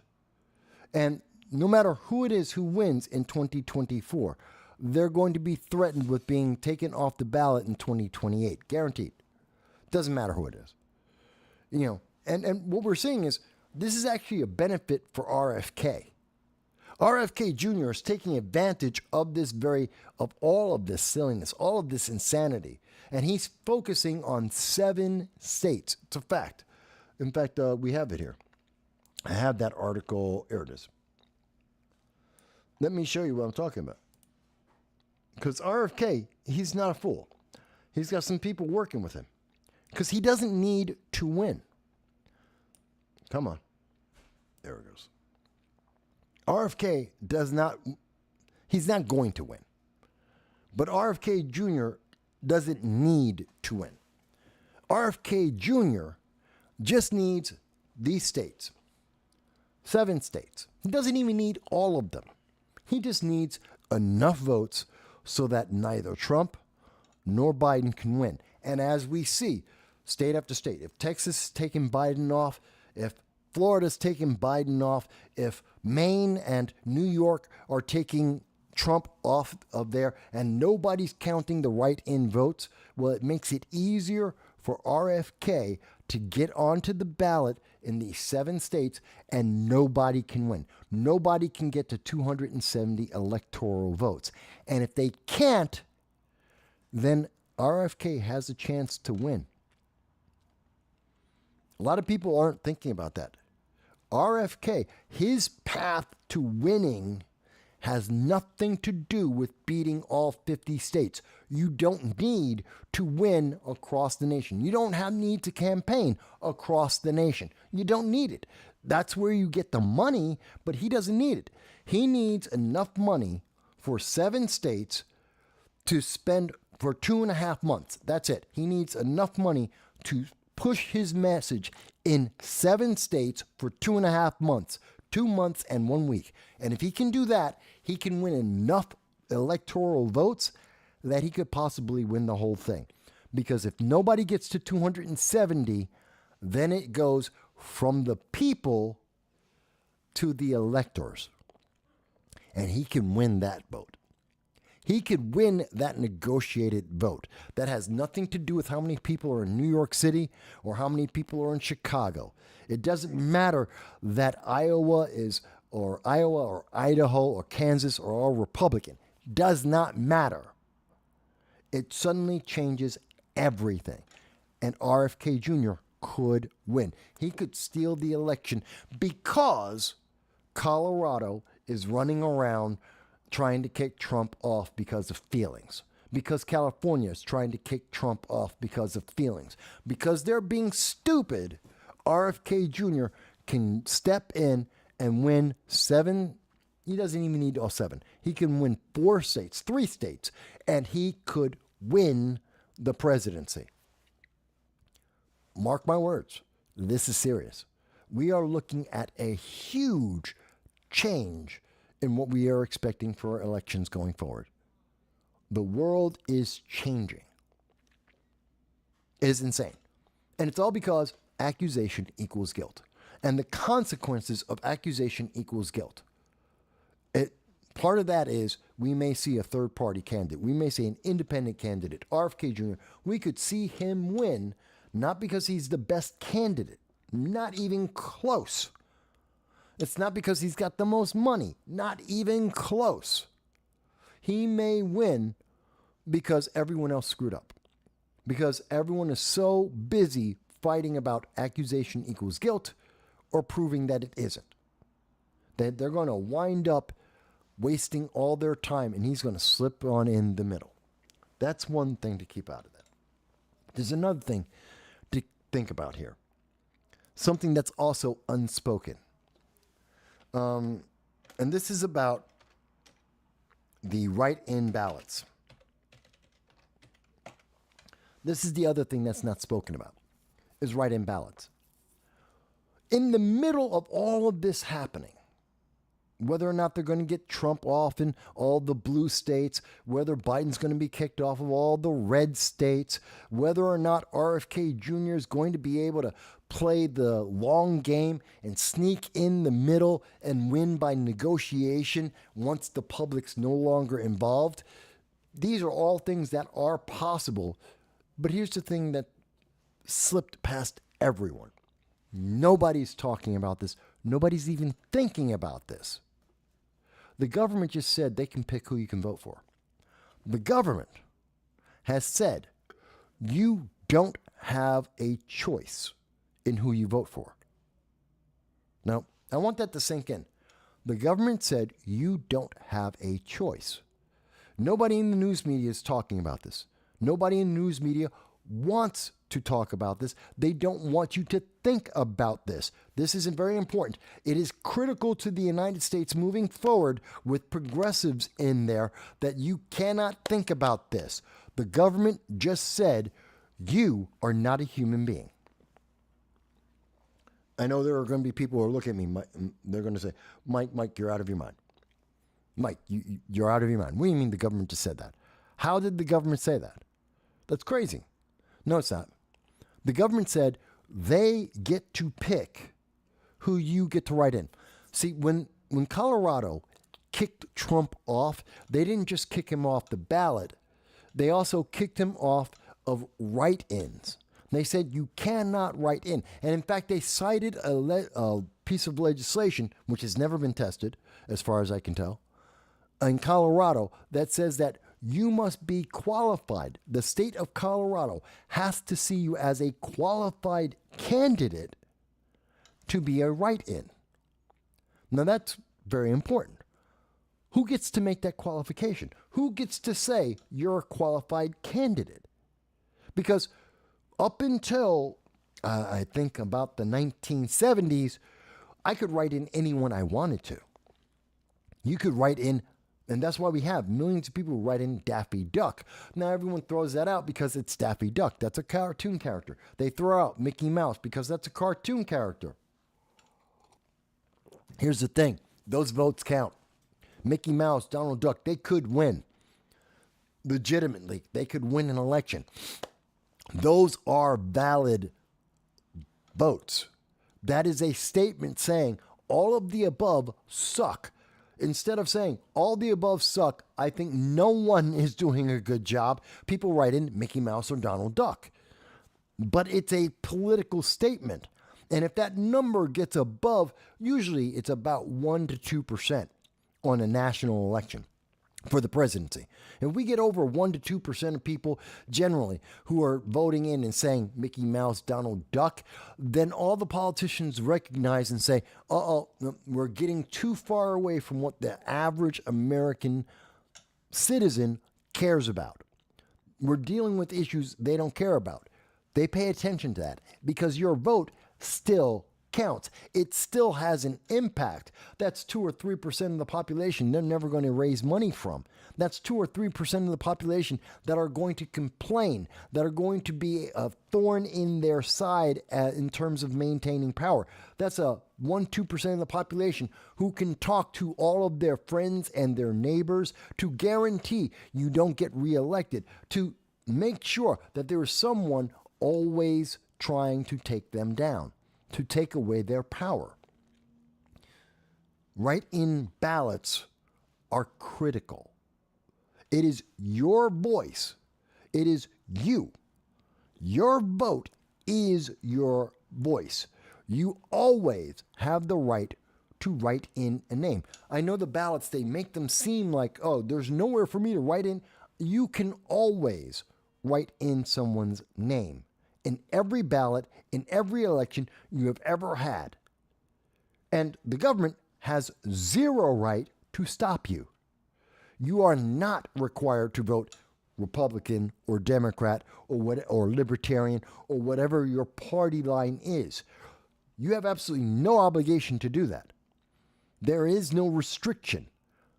You can vote for, if you think your mom is the best person, you can vote for your mom in every single election, in every single elected position. Just write in her name. Yes, you can. And the government must recognize that. Must recognize that. Because you are a human being and you are a citizen and your vote matters. And they do not get to say, that's not valid. They don't get to say that, because if they say it's not valid, you aren't valid. What they are in fact saying is you're not a human being. Because human beings get to choose. That's what the Constitution says. The Constitution says you get to make the choice, not the government. The government doesn't get to pick and choose. You do. Which means you can write in anything you want. But if you can't, and Colorado is saying you can't write in Trump, therefore you're not human. Because a human could write in Trump. A human could write in RFK. A human could write in Bernie Sanders. You're not a human. Because the government said you can't. Does that make sense to people? Do you understand why that's upsetting to me? It's the conversation no one wants to have. It's the conversation that even Gavin Newsom, even though Gavin Newsom agrees with me that California should not try and get Trump off the ballot, that he doesn't think this is a real trying to remove Trump from the ballot. It's a loser move. It's an admission of failure. Even Newsom will agree to that, but he doesn't want to talk about write-in ballots. Nobody wants to talk about the write-in ballots. No one wants to tell you that limiting your choices is part of saying you're not a human being. You're just a category. You're just part of an equity list, because human beings get to make choices. But categories get told what the choices are. And that's a big difference. That's a big difference. Mike Boy says, I can write in Donald Duck, but not Donald Trump. Yes, that is exactly correct. You can write in Donald Duck, you can't write in Donald Trump, according to what Colorado Supreme Court has decided. Their answer at this moment is that's not legal because the government is saying they have chosen Donald Duck, that they didn't choose to put Donald Trump on. They have literally said, you don't have that right. But all the rights of the states, all the rights of the federal government come from citizens. This is different. I understand people who are watching this overseas, our guests and our audience from the UK, from Sweden, India, from Mexico, Ecuador, Peru, Canada, all around the world. You guys are looking at this going, wait a minute, that doesn't make any sense. Because you've never had that power. You've never had that choice. The government always picks for you. And that's part of the reason why we see many Democrats want to have people from foreign countries in the United States. They're used to not having any rights. They're used to not being considered as human beings by the government. They're easier to control because they start with, I don't have that right anyway, so they don't mind losing that right anyway. That's one of the reasons why they want more and more illegal aliens in America. Because they don't have rights. They never did. But Americans do. This is critical. This is a big deal. This really is a big deal. And no one wants to talk about it. Because human beings have rights, but you don't. You don't because you only get to write in what they approve. And I don't think there's a bigger statement about how little governments and the politicians, the elites, care about the majority of people than to tell you, you can write in Donald Duck, but you can't write in Donald Trump. They really don't think you matter. They really think you are insignificant, that they can control you. Me, myself, I would love to see all of the 5 million people in Colorado write in Donald Trump. Hell, I'd love to see 750,000 Republicans in Colorado all just write in Donald Trump for every single race, for every single position. Just Donald Trump, Donald Trump, Donald Trump. Have 750,000 votes, local races, every race. It'll create a mess. They'll have to redo some votes, of course, but I would love to see in 2024, every single elected office is filled by Donald Trump because of a write-in. I would love to see that. That's not going to happen. It's not going to happen. But it would make a statement that there are human beings in Colorado. Regardless of party, there are human beings there. And those human beings are more powerful and more important than the government. Because the government doesn't get to micromanage your life. The government doesn't get to choose for you. You do. You make up your mind. You make a choice. Whether it's because you saw a 30-second ad, or whether because you saw somebody on YouTube, or whether you saw the candidate in person, or you did your own research on their history and their background and their voting record. I don't care what their reason is. You have a reason. You have a choice. And Colorado is stealing it from you. And if Colorado is successful, California, New York State, Maine will steal your vote. They will remove your right. They are stripping away your humanity. Does that make sense? Am I being clear in why that's a problem? This is very important. And this is something you have to remember as we go through the primaries in 2024. Every single state, every single progressive and Democrat that tells you you can't write in anything, or they try to limit what you write in, they are trying to tell you you are not human. That is a right of humans, as guaranteed, as codified by the Constitution, the Declaration of Independence. We have established that as the cornerstone of our government, that these are the rights human beings have. And if you don't have that, you're not human. And as they take away all of these human rights, these rights that make you an American citizen, as they start taking them away, I guarantee you, in 20 years, they're going to say, well, if you can't do this, this, and this, you're not an American citizen. You're not even a human being. You don't matter. It's crazy. It is crazy. And no one's thinking about it.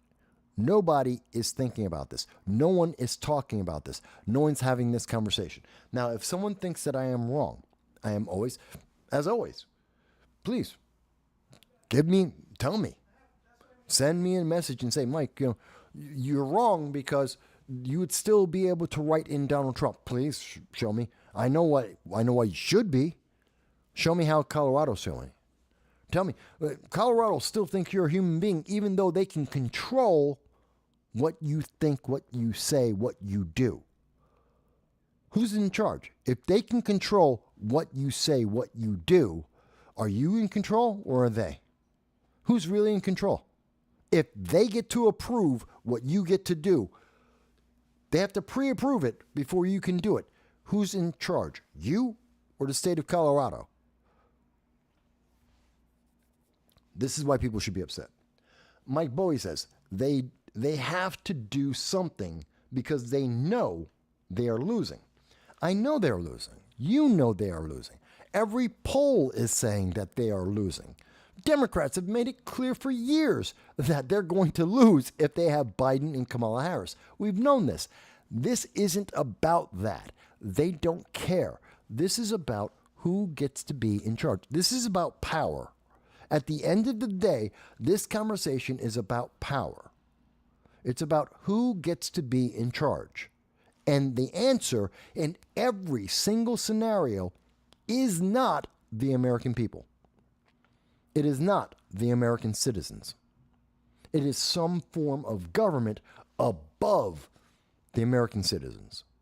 In every single case, they are positioning government over you. It is the feelings of government in the form of a judge instead of the law that governs you and me. You and I, if we have a dispute, we have the law. If the government wants to get us, well, they have feelings. A judge can have a feeling and it can affect our life. You and I have a problem, we have to have facts. The government gets to decide how you get to vote. The government can vote any way it wants. Elected officials can do whatever they want. You and I, we don't get to vote unless the government approves it. This is very much like what we saw in the old Soviet Union, where there'd be a dead guy, and then there's the guy who's alive, who happens to be the party candidate, the Communist Party candidate. And you had a choice. Vote for the Communist Party candidate, or you vote for the dead guy. But you have a choice. You're perfectly free to choose whichever one you want. And guaranteed, if you pick the guy who's dead, after the election, someone will be knocking on your door. It's the same thing. And they're doing this. They are destroying America just so they can say Trump is bad. So that they can have 30-second ads running from September until November that say Trump bad, Orange man bad, Orange man guilty. Orange man was taken off the ballot. That's all they want. This is what they're going to do. You're going to see ad after ad after ad that is going to say nothing but Trump was removed. He's so evil, he is so bad that they had to take him off of the Colorado ballot, and only because of lawyers and spending lots of money did they get him back on. It was an evil conspiracy of the right. That's why Trump's on the ballot now. Trump is evil. Vote for Biden because he's good. That's going to be the ads you're going to see day in and day out from September 1st until November election day in 2024. Guaranteed. And that's all they wanted. They don't care that he's going to be on the ballot, and he will. The Supreme Court, the actual Supreme Court, this is going to be a 9-0 universal ruling. It has to be, because the 14th Amendment is very clear. The fact that there is no crime is absolutely clear. There is no way they can vote any other way, which means that it'll be 8-1, and Ketanji Brown Jackson, who is the DEI hire, she's the unqualified Supreme Court justice. She's probably going to be the one person who's going to vote because of politics and say, well, no, she's going to support Colorado and the Colorado judges and say, well, even though there's no crime, Trump still deserves to be punished. She would do it. Ketanji Brown Jackson, everyone forgets that she's a Supreme Court justice because she's useless. She was the DEI hire. She was there just because of the color of her skin, because she's a woman. That's it. It's the only reason why she's there. She's a checkbox Supreme Court justice, and she might be the only one. That means it'll be an 8-1 vote straight down the line. Everybody who's qualified will say, this is absolutely a stupid idea. And KBJ will be the only one who will say, nope, it's the other way around. Mark my words. We can take bets on this. KBJ, she'll be the one who will vote for Colorado. Everyone else will say no. Because this is about the future. This is about the precedent. This is the precedent that's being set. And as long as everyone is fighting about everything except, does the state have the right to figure out, to determine, to tell you who you can and cannot vote for in a write-in? Who you can write in, that's their choice. That's the government approving it all. That's really the argument I want to see. That's the argument I want to have. And I'd triple dare any politician in Colorado. I triple dare any politician, any justice to come on and say, hey, Mike, let's have a debate about whether or not the government has the right to decide for me who I get to write in. Please, let's have this conversation. They never will. They won't have this conversation because they don't want you to think about it. They don't want you to hear this. They don't want you to have to deal with this. They don't want you to notice that they are whittling away your rights as a human being, that they are slowly but steadily trying to whittle you down into a slave. Because slaves have no choices. Slaves don't get to make the choice for themselves. They get to do what they are told. They are trying to make you a slave. And that's what they're doing to your kids. In everything. This is what. Look at the kids in the schools. Look at the 50-pound stick I had to deal with when I was starting the show and talking about that. This is what we are making. This is where the nation is going. I don't know. It's terrifying to me. It really is. It really, really is terrifying. But, I mean, does anyone think I'm wrong? Do you think I have misunderstood something about the many aspects? That's the other thing. Most people don't even realize there are multiple aspects to what's happening with President Trump in relation to the Colorado ballot and how it's affecting the rest of our nation and how this is bringing America down. The other thing I wanted to mention about that is this entire process has lowered the stature, the standing of the United States. It has brought us closer to being just another nation. These are the kind of problems and arguments that we hear in third world nations when they have their elections. This is the kind of stuff we hear about in Uganda, in Angola, what we hear about in Chile and Peru and Argentina. These are their kind of election problems. America doesn't have these problems. But now we do, because we're just like everyone else. We have been lowered. We have stepped down a rung. We have become less than what we used to be. And that's very much what the progressives want. Remember, they keep telling you, they want us to be the same as the world. Well, You can't bring all the world up to the pinnacle of quality of life and expectations that we have here in America, but you can sure as hell bring America down to where everyone else is. You can destroy America and knock us down several dozen pegs to be with everyone else, but you can't lift everyone else up to where America is. Can't. And that's what this process is about. It's about knocking us down. It's about destroying this nation. It's about destroying your life, your freedoms. It's about making sure your kids never know that they had the freedom in the first place and that they never decide to ever question it. That's terrifying to me. That truly, truly is terrifying to me. And it's aggravating. At so many levels, it's aggravating. Now, you may agree or you may disagree, and that's fine. I can live with that. I always look forward to it. I know I haven't mentioned this earlier in the show. I'll mention it now. If you've made it this far, if you've come back and forth a couple times throughout the show, you've been listening in, please like, share, and subscribe. We really don't ask for anything else. It is Christmas. Do us a favor. Like, share, subscribe. For Christmas. That's our Christmas gift. To help us break through the algorithms that are imposed on us by YouTube and Facebook as they try and silence our voice. Like, share, subscribe. If you want to help us to be able to start the new year in a stronger position with even more subscribers, like, share, subscribe. That's all we ask for. It's almost nothing to ask for. And that's why we ask for it. Because it's nothing. It costs you nothing. Now, it's also Christmas. If you'd like to be able to help us, to be able to give us a little bit of a boost, you can become a Patreon supporter of us. $1.50 a month.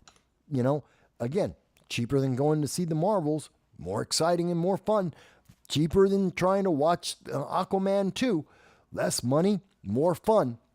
You will be more entertained than watching Rebel Moon. What, you're paying $15, $16, $17 a month for Netflix to go through 2-3 hours of movies that's boring and propaganda and makes no sense? At least here you get to argue with me when you type in. It's $1.50 a month. If you want, you can also go to our PayPal and donate more one time. That's up to you. It's a bad economy. We are in a recession since August of 2022. That's up to you. All we truly ask for, though, is a like, a share, and subscribe. Let me also mention, because we are, and I see that Mike Bowie says, everything you've been talking about is communism. Yes. That is another way to put it. Yes, Mike. That's what's happening as a consequence of Colorado. Yes. Very much so. I'm not disputing that at all. But I'm trying to make sure. But if I said, Mike Bowie, if I said this, this is about communism, you're going to hear all of the left. They're going to just stop listening. They would have stopped listening. They wouldn't have made it this far into the conversation. They say, oh, no, he's just talking about communism. What does he know? Well, besides the fact that I've actually lived in a communist state. Yeah, this black Puerto Rican who born and raised in America. I speak Russian. I've lived in Moscow. I've seen communism with my own two eyes. It wasn't told to me by some teacher. It wasn't told to me by some 30-second rant of somebody on CNN or MSNBC. I actually lived a year and a half in Russia, and I got to see actual communism. And so, even though that's a fact, it's not an opinion, it's not a question, that's a fact. Even though that is the fact, you know what? The left doesn't want to hear it. They say, oh, you can't possibly know. How could you know? Besides the fact that I lived there?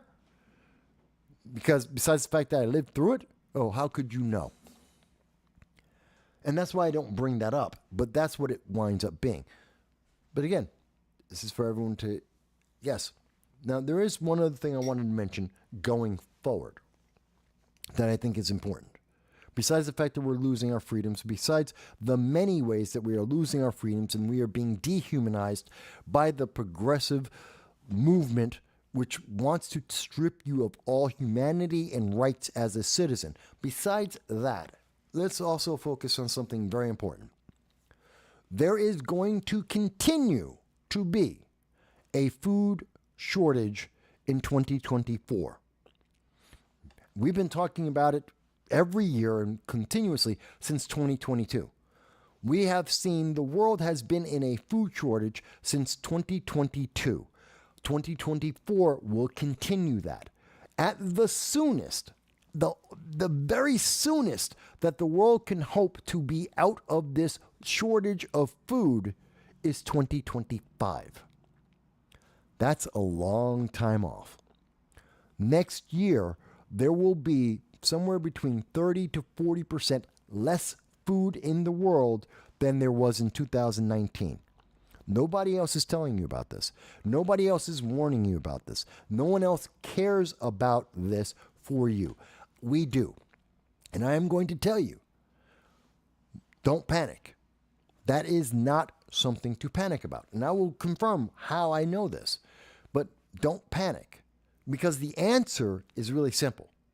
Every time you go out to the store, buy 10% more food. You're going to buy more rice, more flour, more canned foods, foods that will last a longer amount of time.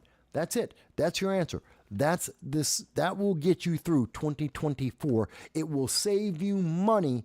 It will help you get to 2025, where hopefully we will get out of this food shortage. Now, let me prove this to you.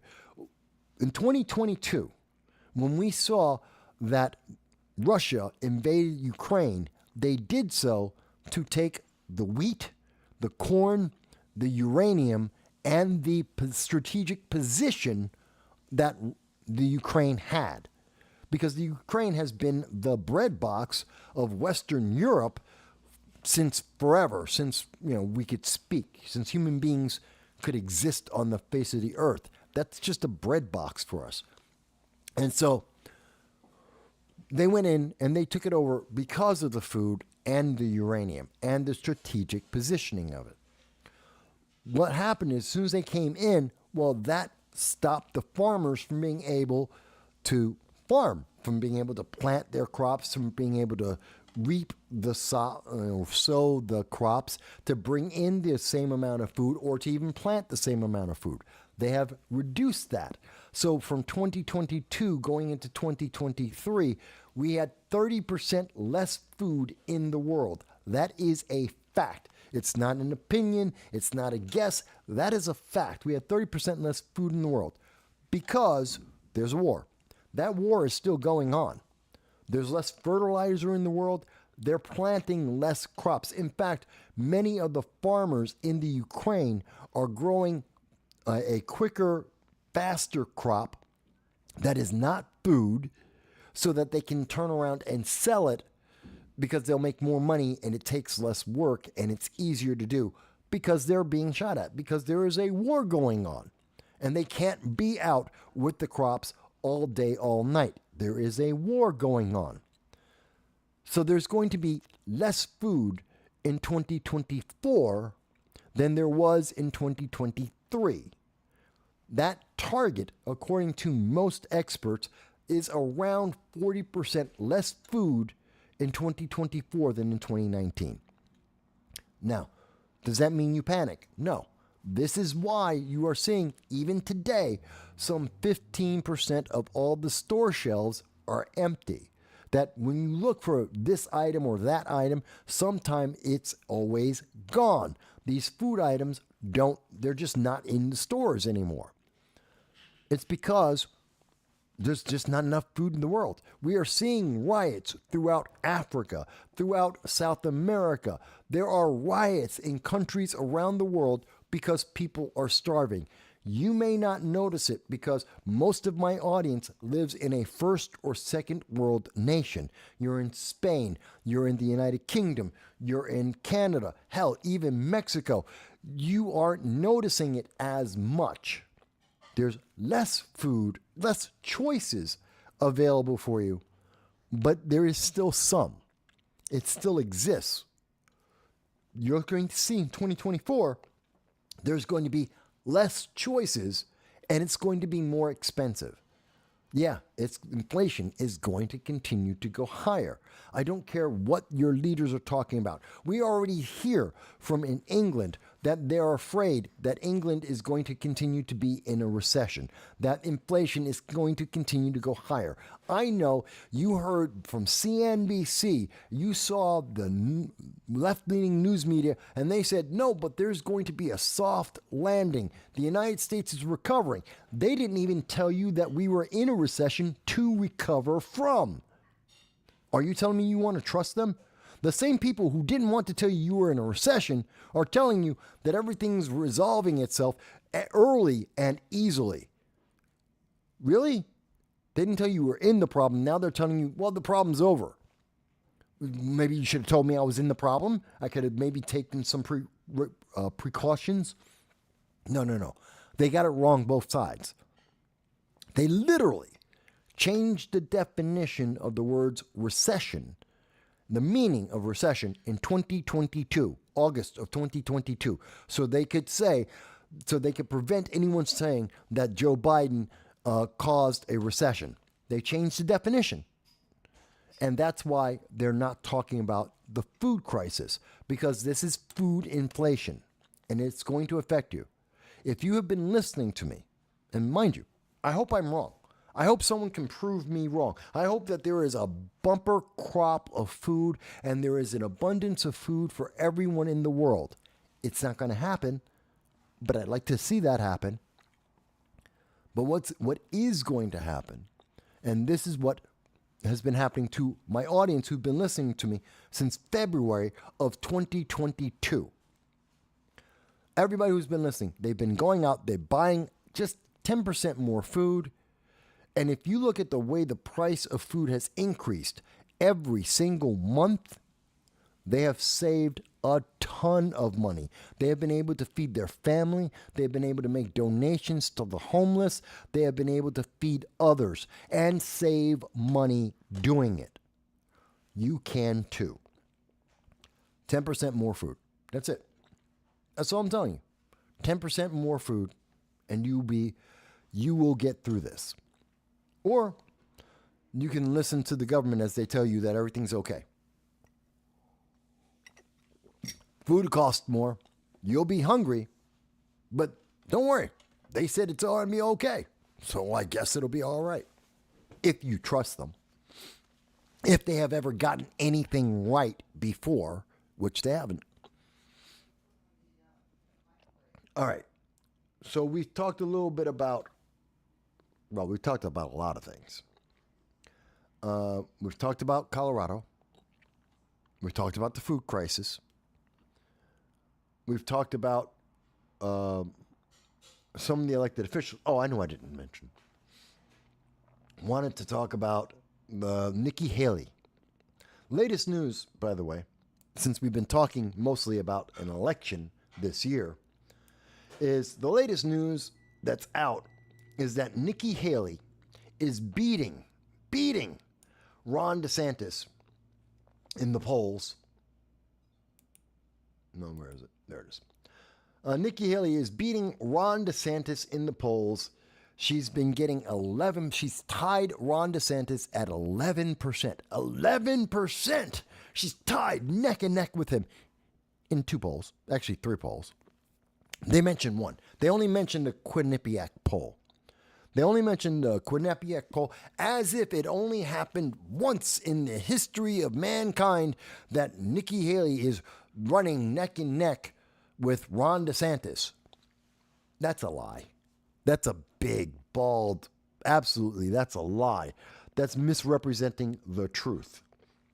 Because the reality is, and here it is, the fact is, Nikki Haley has for a while now been doing very well for herself.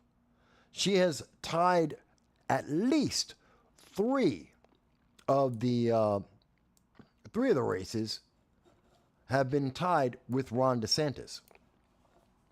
Whoops, there we go. So let me see if I can bring this up for you. There we go.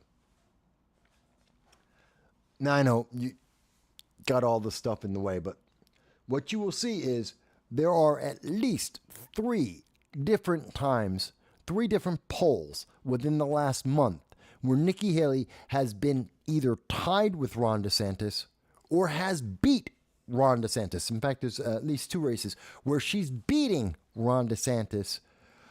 Of course, in every single poll, she's losing to Trump massively, stupidly. She's losing by somewhere between 40 and 50 points.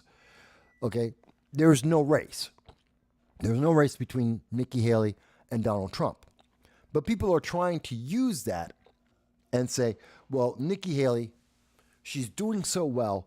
Ron DeSantis, he's an afterthought. He's out. He's not even a choice. He's not going to get the VP. And even if something were to happen to Trump and somehow he was removed, not just from Colorado, not just from New York, not just from California, but he was somehow removed from all races, which will not happen, well, then we'd have the option of having Ron DeSantis. Not going to happen. It will be Nikki Haley. But Nikki Haley, at the same time, is not going to be the vice president. Trump is not going to pick Nikki Haley as his vice presidential candidate, partially because of ego.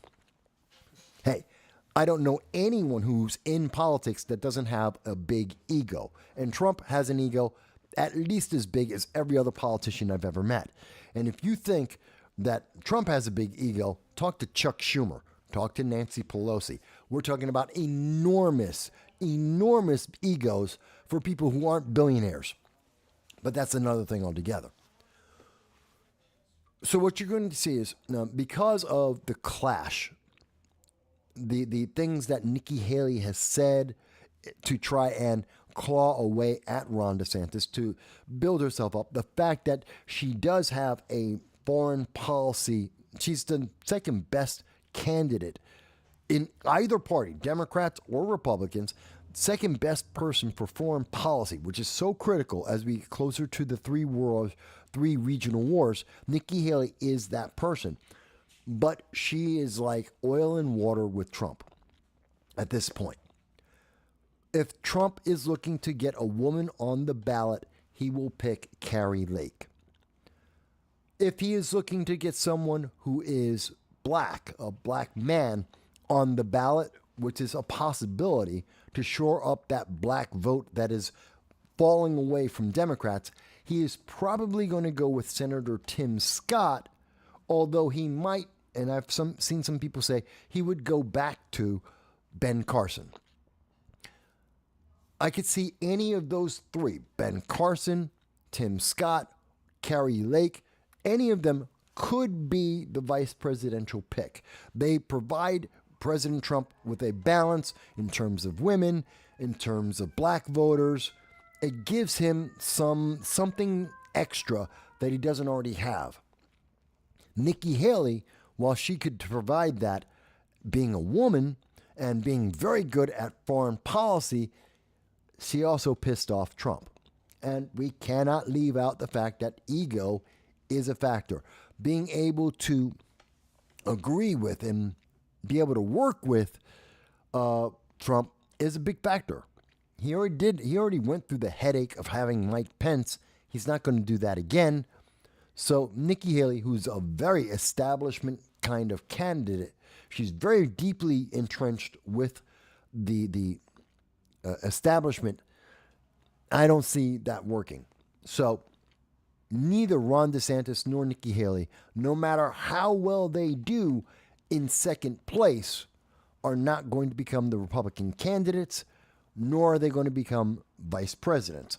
This is my prediction. This you will see probably by February of 2024.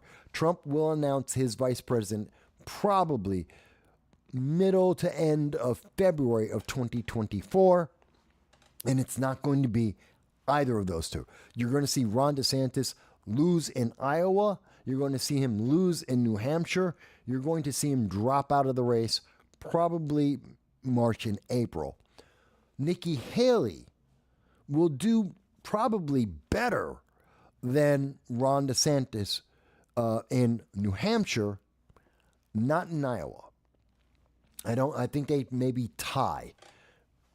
I'm not quite sure. They'll probably tie. But she's going to win in New Hampshire. I'm pretty sure of it. And that is going to carry us into the next phase. And then everyone's going to be very surprised when we see the vice presidential pick for the Republican Party.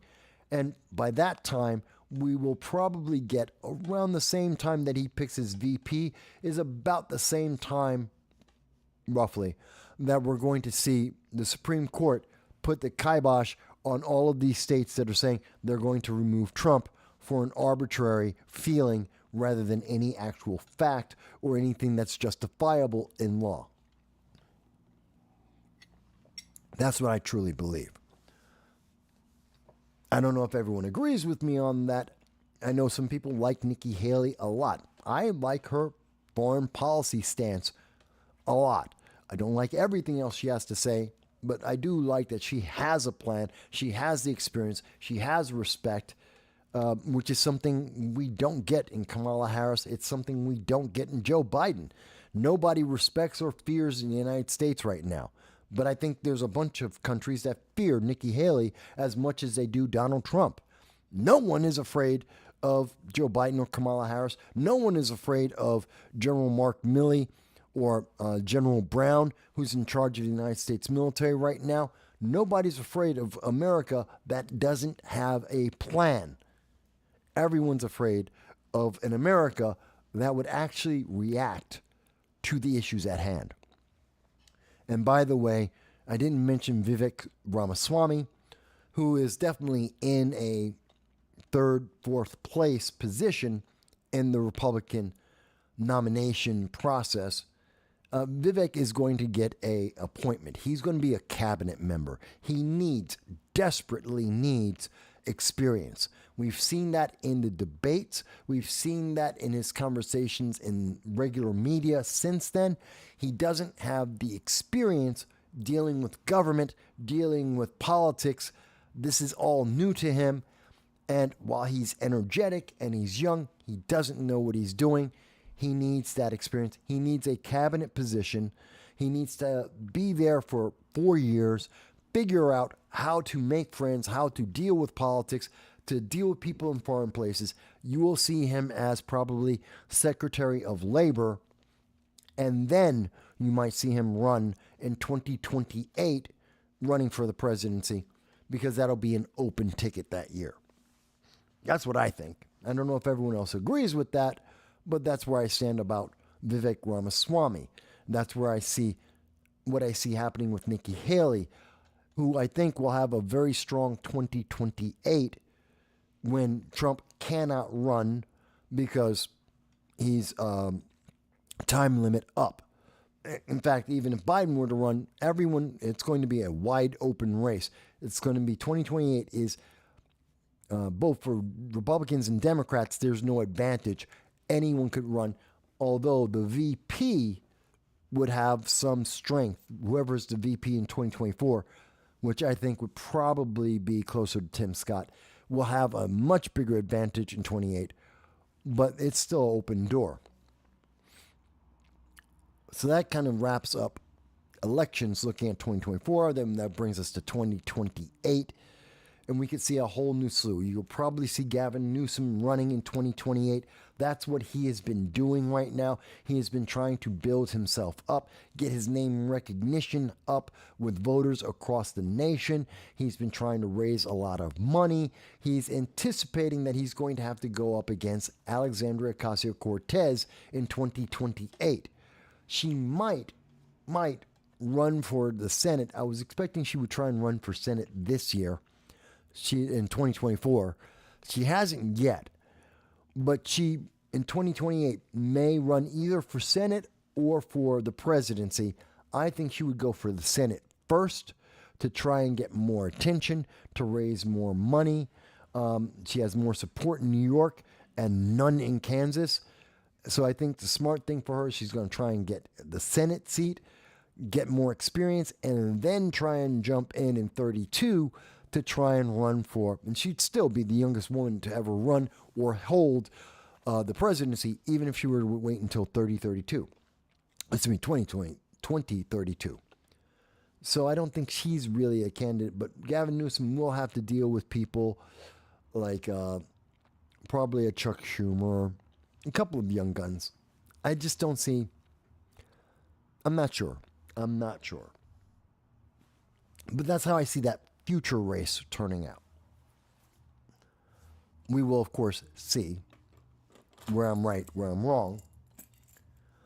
Let me ask you guys. Oh, well, we've almost gone 4 hours on Christmas Eve. And I know there's families got food, and my mom, I know, has popped in before my puppy. I need to go and give him a walk at some point. But I'm enjoying, honestly, I am enjoying spending time with you, my audience, because I love you guys. And I know not everybody's into politics today. I get it. And I understand why, but at the same time, there are a lot of people, we just need a sense of normalcy. They need that routine to continue, or at least continue as much as possible to help them get past this difficult time. Let me remind people of something you see at the very beginning of every show, and I want to emphasize it again. There's a suicide hotline. There is the domestic abuse hotline. There is the substance abuse hotline. We have those hotlines at the beginning of every single live stream and pretty much almost every video that we do. Why? Because we understand life can be difficult. It can be rough. There's a lot of things that are happening that are difficult. I lost my home. I'm not going to get any money for that home, as it turns out, for a lot of dumb reasons. I lost 90% of everything I own, quite literally. People who packed up my house they know. 90% of everything I've ever owned is gone. So I get it. You can feel very depressed. It can hurt you. It's being isolated from your friends, from your family, not having anyone to rely on, being upset because all these other people, all the TV shows say, oh, everyone's in a couple, everyone is married, they all have kids, but you don't. I get it. But rather than being depressed, I take it from another point of view. Reach out. If part of getting you through that difficulty is watching me talk about politics and to say, Mike, you're just wrong, or I disagree with you, or I think your prediction is wrong. Maybe it's going back after the show. When I post all of the links, you'll be able to go in and now you watch the show, and then you'll read all the links and come up with your own decision. Maybe that helps get you through the rough patch. And that's a great thing. That's one of the reasons why I did the show today. Maybe it's because you need a chance to see that video, the beginning of the video, seeing those 3 links. Because if you are feeling like you want to hurt yourself, if you feel like you are in a dark, black place, reach out. Leave a comment on YouTube and say, I'm in some bad way. I'll respond. I read all of the comments. All of the comments. I read them all to every single video. I try to respond to as many of them as I can. I think I go like 75%. I usually do respond. But that's something I'll immediately respond to. Reach out. Call the suicide hotline. Call anyone. Drug overdose hotline. Reach out to these people and say, I need help, and they will be there for you. Reach out to your friends and your family, people you know on social media. Even if it's say, hey, I just need a person there to watch. Yes, you're going to break down and you'll watch Rebel Moon because you don't believe me and you think, Mike, it can't be that bad. If that's what it takes, I will be there with you. I'll watch it with you online. I'll watch it again if that helps get you over the hump. Because I want you to be here in 2024. I want you to be with me as my audience in 2025. When we break through the suppression coming from YouTube and Facebook and the far left, when they are beaten down because they cannot silence people, when we finally get recognized for actually having a deep understanding of what's going on, whether or not people agree, just that we do understand the deeper things that are happening here. You know what? I want you there with me. I want to say, hey, here's my audience. And my audience have been paying attention. Whether you don't always agree, tell me when they tell me absolutely when they think I'm wrong, when they have a different opinion, they tell me about stories that I missed. That's important. And I want you to be part of that audience. Whether this is the first time you've ever been part of the show or if you've been here for the last 5-6 years, I don't care. I want you to be there, which means please reach out to somebody if you are feeling bad, if you are feeling like you want to hurt yourself or you want to hurt others, if you want to use drugs. Reach out to somebody before you do any of that, because we want you here again. We want you to be here with us, always. Mike Bowie says, Merry Christmas, everyone. And I say that as well. Merry Christmas to everyone. And I know there will be a lot of people who will watch this over the next day or two instead of on Christmas Eve. That's perfectly fine. Leave me the comments. I look forward to seeing them all. I do expect to have the top 10 of the year list done before the end of the year. So within the week, I do expect to have that done. And we will have several announcements coming in early in January of 2024 as well that I think will be kind of exciting coming up. So I'm trying to get all of that done. Is there anything that I missed, folks? Is there anything that I didn't cover that you thought was kind of important this week, thought that should be discussed? Is there anything that you have a question to me about anything at all? This is the time to ask. I know usually Graham, who's in California, usually this is when he goes and asks a question out of the blue about, where I've lived in the world and such. But is there any question you guys have? Because I'm here for you. By the way, I probably will not be here New Year's Eve, probably, most likely not. But so ask now, is there anything at all? This is when it helps that I wish I had something that could fill the sound. Because usually there's something there. Let me see. Did I miss anything on my list? No one's got anything on Rumble at the moment. Okay. And oh, that's it. No, I forgot something. I did forget one thing. January, and I won't be here I won't be here on next Sunday, so I won't be able to talk about this. But this is the stupidity of New York State. Right now is the time that you should be paying attention to this, whatever state you happen to be in. For all the American citizens that are watching the program, this is the week you want to start paying attention to all the laws that will be effective January 1st. Start looking into this. We have some stupid laws that are coming from Kathy Hochul and the Democrats in their single party rule over New York. I mean, this is really, really stupid. That they are saying that your employers cannot ask the employees about their passwords and access to their social media. But New York State can.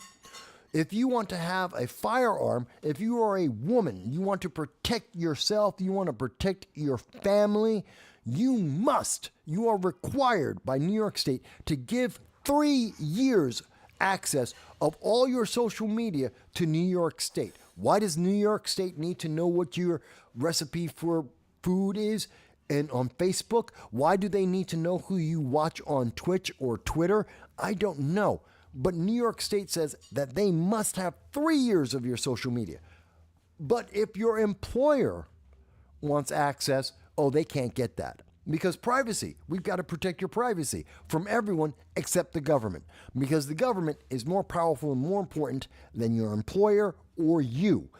That just pisses me off. That's a law as of January 1st in New York State. It sucks because that law doesn't apply. It should apply to New York State as well as businesses. You have no right in my private business. If I want to have a video, if you want, I don't know, women want to have an OnlyFans. Fantastic, have your OnlyFans, and your boss has no right to that, nor does New York State. But that's me. That's just me saying that. You may disagree. But I think that's a really stupid law that's coming up. And the other thing that New York State, as of January 1st, 2024, Kathy Hochul, the Empress of New York, and her minions, the New York State Assembly, the New York State Senate, with their Democratic rule, are going to be trying to indoctrinate your kids into joining the Democratic Party while they're in high school. They're going to do this because they just passed a law that says that the schools, as they indoctrinate kids, can now try and get them involved in voting, that they can pre-register them to vote to get them able to register. But remember, these are the same people who are telling kids how to be progressives, how to be proper progressives, to not ask questions, to keep their head down. Do you think for a second the very same school that is pushing CRT and intersectional policy, that is trying to play these progressive games, that they're going to push to teach kids how to be Republicans? Do you think they're going to push these kids to become to enroll in the Republican Party, even if those kids are conservative, even if they happen to be Republicans? No, they're going to get nothing but Democrats. You will see the number of Democrats swell, which is exactly what they wanted. They want more Democrats. They want more bodies. Remember, these are the same Democrats that wanted to lower the voting age to 16 while increasing the age to be able to own a firearm to 25, because you're responsible enough to vote to change the president, to change the world, but you're not old enough to be able to defend yourself. That is sick. This is what they are trying to do. This is what's going to be the change on January 1st. They're going to go indoctrinate your kids just a little bit more and more to help protect themselves, to boost themselves up. Here are pre-made Democrats ready to roll out and just push the party line straight from their school right to the voting booth. Isn't that fantastic? Don't you feel good? No wonder New York State is falling apart, because they have no other voices, no other opinions. They just say, this is what we think is a good idea. Circles around the echo chamber that they surround themselves with, and everyone else is holding their heads down, hoping that they can just survive through this nightmare. And quite honestly, 100,000 people said, I'm done with this. And they left. They walked out of New York and said, anywhere else is better than here, because it's falling apart, because the echo chamber doesn't work. They are not efficient. They are not effective. They are failures in every single conceivable way. You look at the metrics, everything that you would value, safety, prosperity, advancement, everything fails in New York, just like it fails in California, just like it fails in Illinois, in all the progressive states, it fails. That's just a fact. So if you didn't know, and again, after the show, the links to all of the items I've been talking about, and even the ones that I've shown, will be in the description, so that you'll be able to see it for yourself, and you can look through everything that's going to be changing, at least in New York State laws, as well as you can go to your local state and see how it's changing there too. Anything else, guys? Did I miss anything? It's Christmas. Did I miss anything? I don't think I did. I don't think I missed anything.